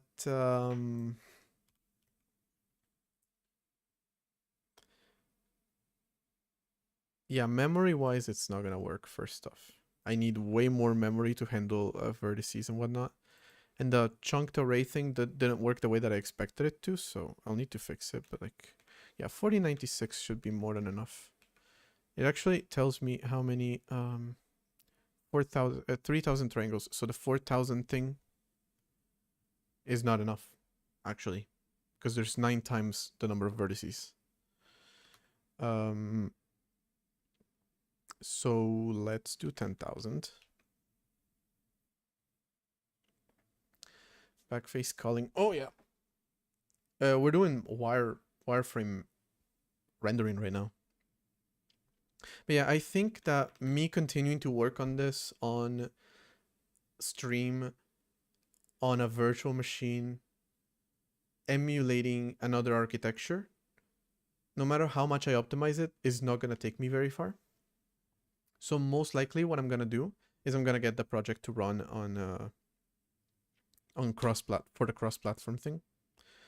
And then I should be able to, right, I keep forgetting. You can't just drag and drop. Us Mac users are too spoiled. Utils, rend resources, there we go. If I want to continue to play around with the renderer, I will do it with the cross-platform. That way I get rid of the overhead of the operating system and all of its unoptimized glory, as well as the overhead of QEMU itself and the overhead of ARM emulation. But of course, the other things that I want to build on top of it is making the renderer available as if it was a GPU, kind of like making an actual like API for it and whatnot. And that part will be still have to be do it here, but you know, with less performance.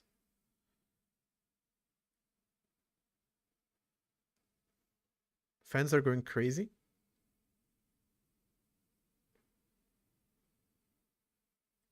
Doesn't look good. It does not look good. I wonder if it's rendering at like 1 frame per second.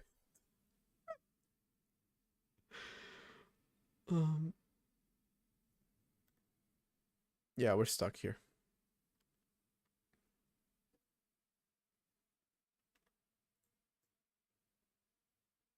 Funnily enough, though, system's running pretty well.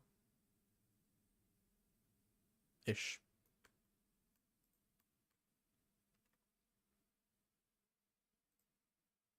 I wonder if it worked. Eventually. It just took a while, but eventually it worked. But, you know what? We don't have to put this in a while loop.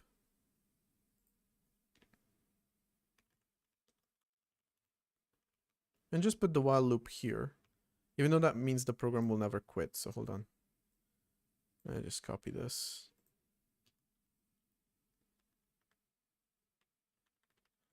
Behind, I don't think so. It has some vertices in the front. But yeah, they're kind of mostly in the back. At least the very beginning ones here. How can those be all the vertices? Oh, well, that was 1,000 lines. Okay. Yeah, so the architectural changes. At first, I will be able to make them on the cross-platform version of this. Then I'll have to do the actual like communication with the system and all that stuff. On the real system. But at least we'll be able to work with some semblance of performance, even though it is still a CPU renderer. All right, we're getting rid of the mouse movement stuff.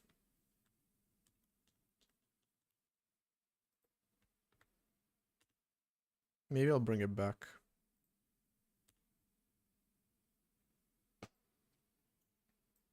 So what we have here is a renderer. Which is not a bad idea, to create a renderer and not so much something that renders every frame, but just like the little program that renders, that does the actual one rendering. Because that's what we want. To create an API around, that is. Right, will this finish? I don't know. But either way, I am gonna end the stream here. So while I do the outro, we'll see if this ever finishes. Fans are going crazy. Still crashed. No, wait, it didn't crash.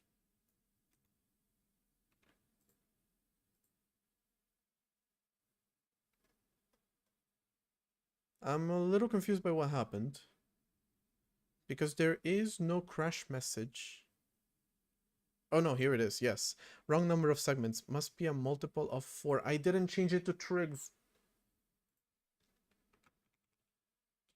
Alright, hold on. Hold on. It does load eventually.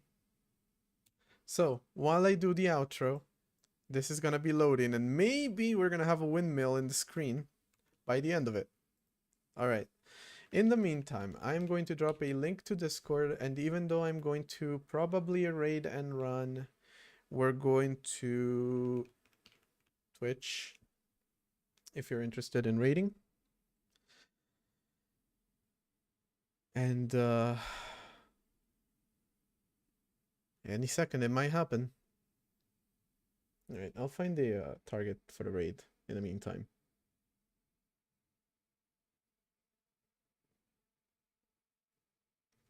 Okay. Come on, man. I need you to finish. Oh! What is that? There is one thing I didn't consider, and it's the fact that this is actually 2 meshes, not just one. But, with that being said, if you look very closely, are there any errors printed? No, no errors. Damn. Okay. If you look very closely, you can see here the shape of it is kind of windmill-like. Let's look at the original model. I have it open, right? Nope. But it's probably in recent windmill.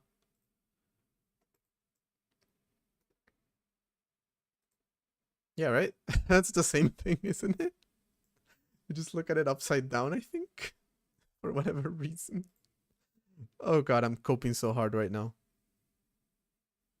I mean, shit, to me that looks a little bit like it, you know? Like this part is kind of like this part. Am I crazy here? Yes, I am. Yes, I am crazy here. But I think it's not wrong. I'm just saying. All right.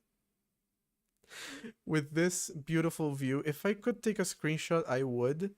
But the print screen button has been replaced on my keyboard with something else, and I don't know which one the print screen button is anymore. So I think this kind of looks like that. Upside down and kind of crazy like that. But I think it does. And you are right that the depth is probably wrong, but that's the thing.